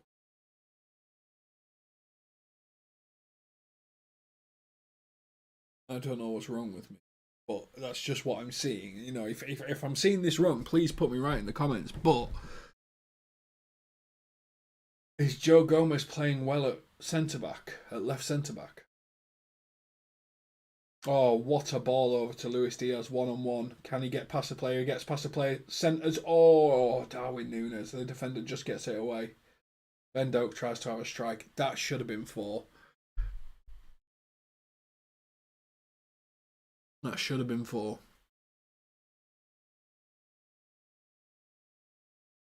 It seems the second half tactic is give the ball to Ben Doak, let him ghost past people like they're nothing, see if you can get in position to score. Absolutely brilliant idea. But the Diaz one, the ball to Diaz, I think it was Trent that played. It was just put him clean through. Didn't have to break his gate. It's just one of those perfect passes where you're like, more changes for Liverpool coming on. Cody Gakpo coming off.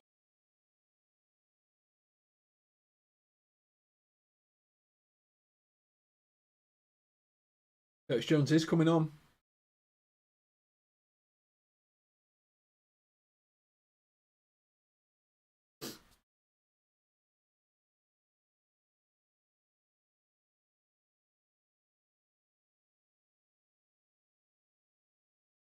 Sasha's tweet from today is from the players' camp saying the player wants LFC is close and a shame if it isn't completed at this stage. Perhaps they need to hand in a transfer request. Now, if you say that to me, I would say, yeah, that all makes sense. That's a really good idea. That's really sensible. If you say that to Damo, he will say, we are Liverpool Football Club. We should never be in a position where a player has to put in a transfer request to make a transfer happen. And then I tune him out after that. High press. Darwin, that's a strike. Off target. Well, on target. The keeper just scooped it up.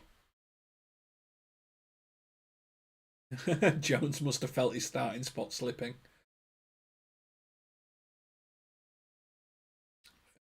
70, good 15 minutes is not bad for a run out, is it? You are new here, please subscribe to the channel. This is a fan channel made for fans and stuff. Got 25 likes on this stream so far. I've gone blurry. I promise I will go back in focus if you like and subscribe to the channel. He says, thinking maybe. Don't know what's happening to the camera, but sort this out between us. Well, this is strange for a watch along for my entire camera to focus.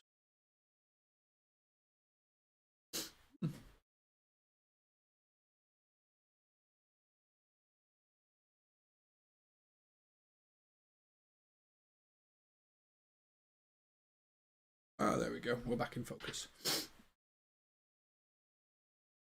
We'll be more like 5 at the back. Lewis looks strong, if accurate on goal. Yeah, I think he had a weak first half, but I think his second half has been great. Well, that is a real shame. They've moved they've moved Gomez to right back, and I actually think he was looking really comfortable at centre back. I think he looked really good at centre back, and now they've just moved him back to the right back, and that's. I mean, maybe he wants to play right back and not centre back, but when he was playing left centre back, I actually think he looked really comfortable on the ball and was getting himself in positions to allow us to. Like, what a ball! Oh my god! Curtis Jones, why didn't you just shoot? First time, just give it a go. Someone delivers a ball that good, you've just got to shoot first time and give it a go. It's done the full time thing again. The timer's broke again. I'm pointing out the own errors in the stream now.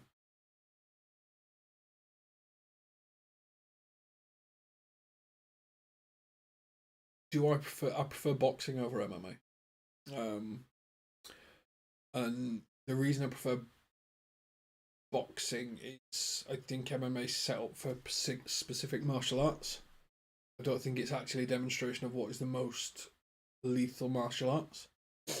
And that's just but that's fine. It's a sport, so a sport should be set up in a way that is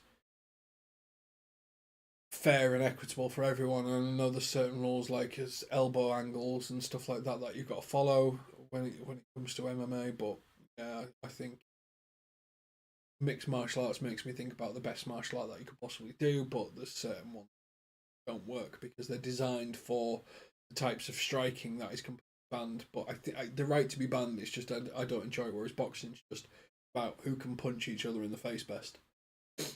I quite like that. Having said that, I've not watched a boxing match for ages.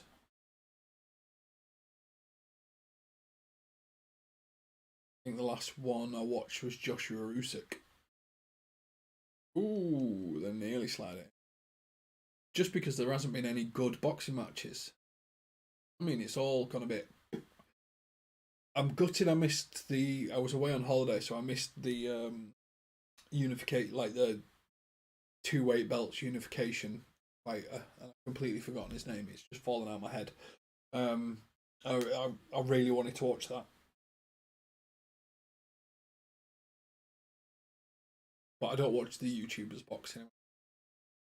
Don't care.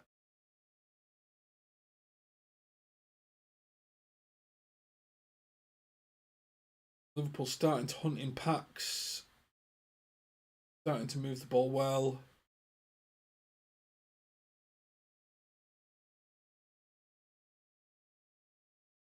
Great ball from Harvey Elliott. Curtis Jones free. This new Curtis Jones, confident on the ball, feels like he's got a place. Feels like what he's going to do is going to make it different. Really, really is better. I really like it.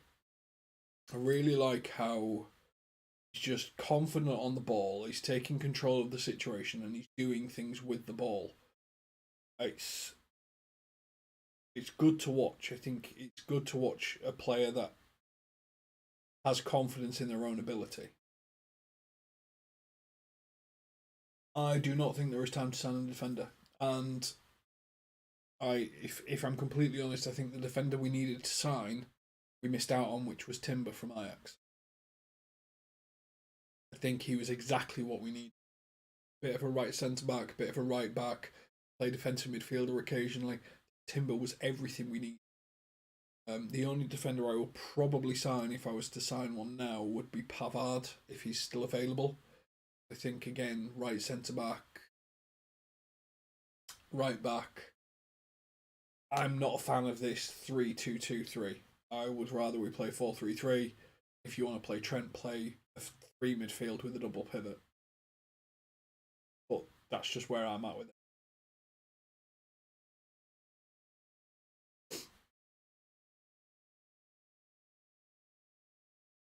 Um,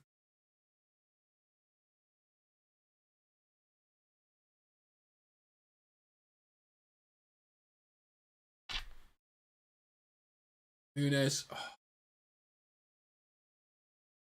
Well, but this is the thing, right? So we're talking about. I think he will be forced. Like Nat Phillips is on 67 grand a week, never plays for Liverpool, and he's going to be forced to stay because he's an English national. He fits our quota. He's what we need within the squad, and he gets paid a bloody good wage for it. Is he good enough for Liverpool? No. Is he a Liverpool first team player? No. Will he ever be? No. But he fills a quota, he trains with the team, he does everything like that. He's a good person to, he's obviously got good energy around him. He gets paid 67 grand a week for it.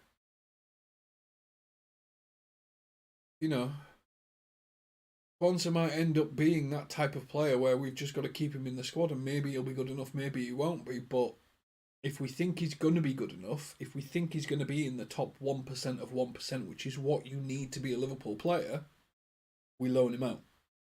We don't keep him just sticking around to stifle his development. We need him to play matches. We need to understand situations. We need him to make mistakes so that he can come back more intelligent, more aware.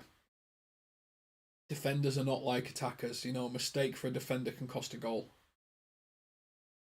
A mistake for an attacker, just you lose possession. So I don't think he stays.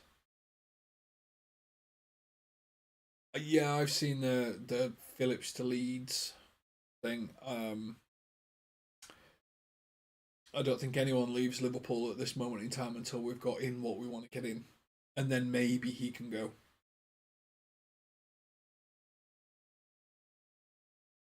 Moving forward, we need to stop the over-the-top passes. Do you know what? That was the thing that McAllister was great at in the first half. He played the ball along the ground, 2 feet at pace, and it worked really well. It worked really, really well. It gave players the ability to think about what they were going to do with it next, not miscontrol it and stuff like that. That's what McAllister did really well in that first half. I'm completely with you on that one, Craig. Liverpool with the corner. Can we get the fourth? Corner coming in. Jesus, Joe Gomez nearly scored. Come on, Doak.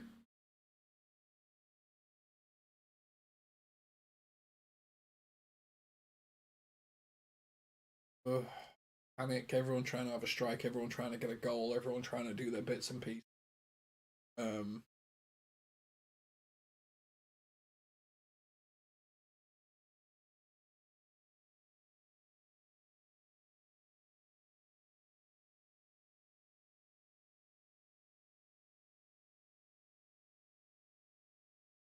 Well, this is I agree. Cos is good enough. I think Costas played well this preseason. I think he played as well as Robbo has this preseason.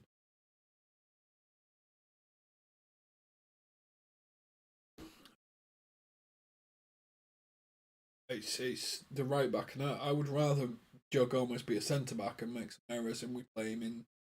He played well as centre back in the start of that second half. I would rather him play there than right back. I would rather we sign a right back, go for Carl Walker Peters, or we go for the young kid from Brighton that I'm a massive fan of, Lamptey. I would rather we get a specialist right back in, move forward that way.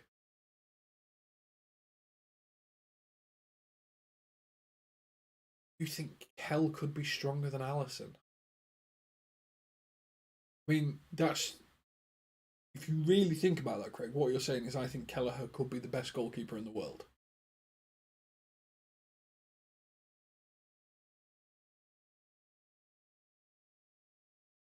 That's it. That's what you're saying. Kelleher could be the greatest goalkeeper in the world because that's what Alisson is at the time. You look at what he achieved last season in terms of points saved, saves made, critical saves and stuff like that. He was number one for everything. Just because Liverpool didn't do well, he won't get any of the accolades. It's the nature of a goalkeeper. But I think he saved us 12 points, which is one of the highest ever. I think Kelleher could be a cracking keeper, but you've got a problem where if Alisson wants to play till he's 40, like one, I am giving Alisson a contract 40 because he's just so positionally, tactically, and defensively aware that Kelleher will then be in his 30s, and the guy needs first team football. And as Muse says, it's the last chance to hit that like button, folks. Well, we've got, let's see how many likes we've got on this. Have a quick bit of a refresh. How many likes have we got? We've got 25 likes. 26 likes. Hit the like button. If you're new here, like, subscribe to the channel. It's Liverpool fan channel for fans. This is this is my pre-season watch along. Get involved, have your say. Who have you liked? Who have you not liked? What do you think of this new goalkeeper kit? Which I think is actually better than. I quite like our away kit, but that third kit is horrific if it's that purple one.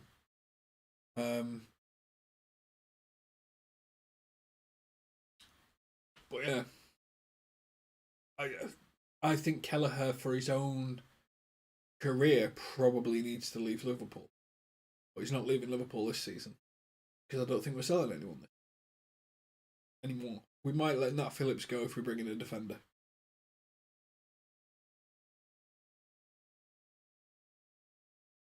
Yep, definitely. And that again, that's what a good 6 does. They move into the positions and stuff like that.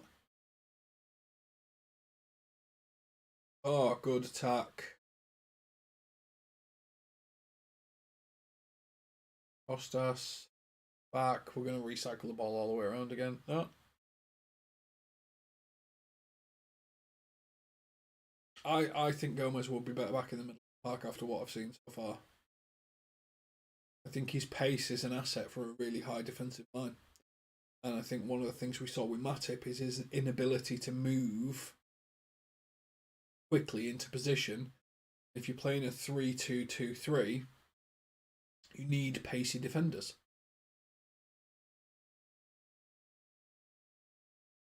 Can't see the match. It's on LFCTR. It's free trial, but I mean the season's about to start and your free trial will be over, so no point now. But Liverpool are just putting on the pressure, moving the ball around back and forth. Craig. Matip to Gomez on the right wing.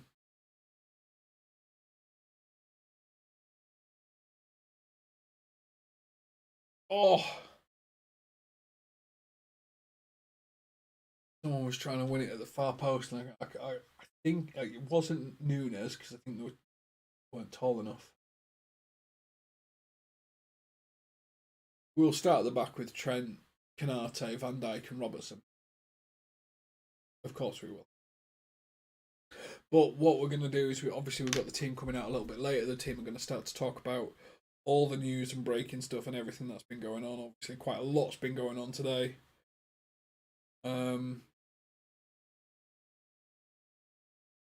There's a few rumours flying around and stuff like that, which we need to cover. So if you are new here, make sure you tune in for our usual. We're going to talk. They're going to talk about this game. They're going to talk about their opinions on this game. They're going to talk about El Etihad and Mohamed Salah, and my personal opinion, I think he's going to be going next year. I don't think he'll go this season, but I think he'll be gone next year. They'll be going to be talking about the Lavia bid and how bad this is for Liverpool to be in this situation, where you've put another bid in and it's been rejected, and how often does Liverpool get a third bid rejected. And I think let's just look who's on the team today. You've got today's Monday today, so you've got Rigo, Tico, Race, and Dan. I mean, I think it needs to be called Dano, doesn't he? Everyone of 4 letters. Use anytime. But yeah, fine. Look, we're in added time. Can we get the 4th? So that Muse is right with his score prediction. Nope. That's the game. Liverpool 3, Darmstadt 1. Really bitty performance for me. I think we could have been a lot better in different transitional moments. We could have been a lot more offensive in different transitional moments, and I think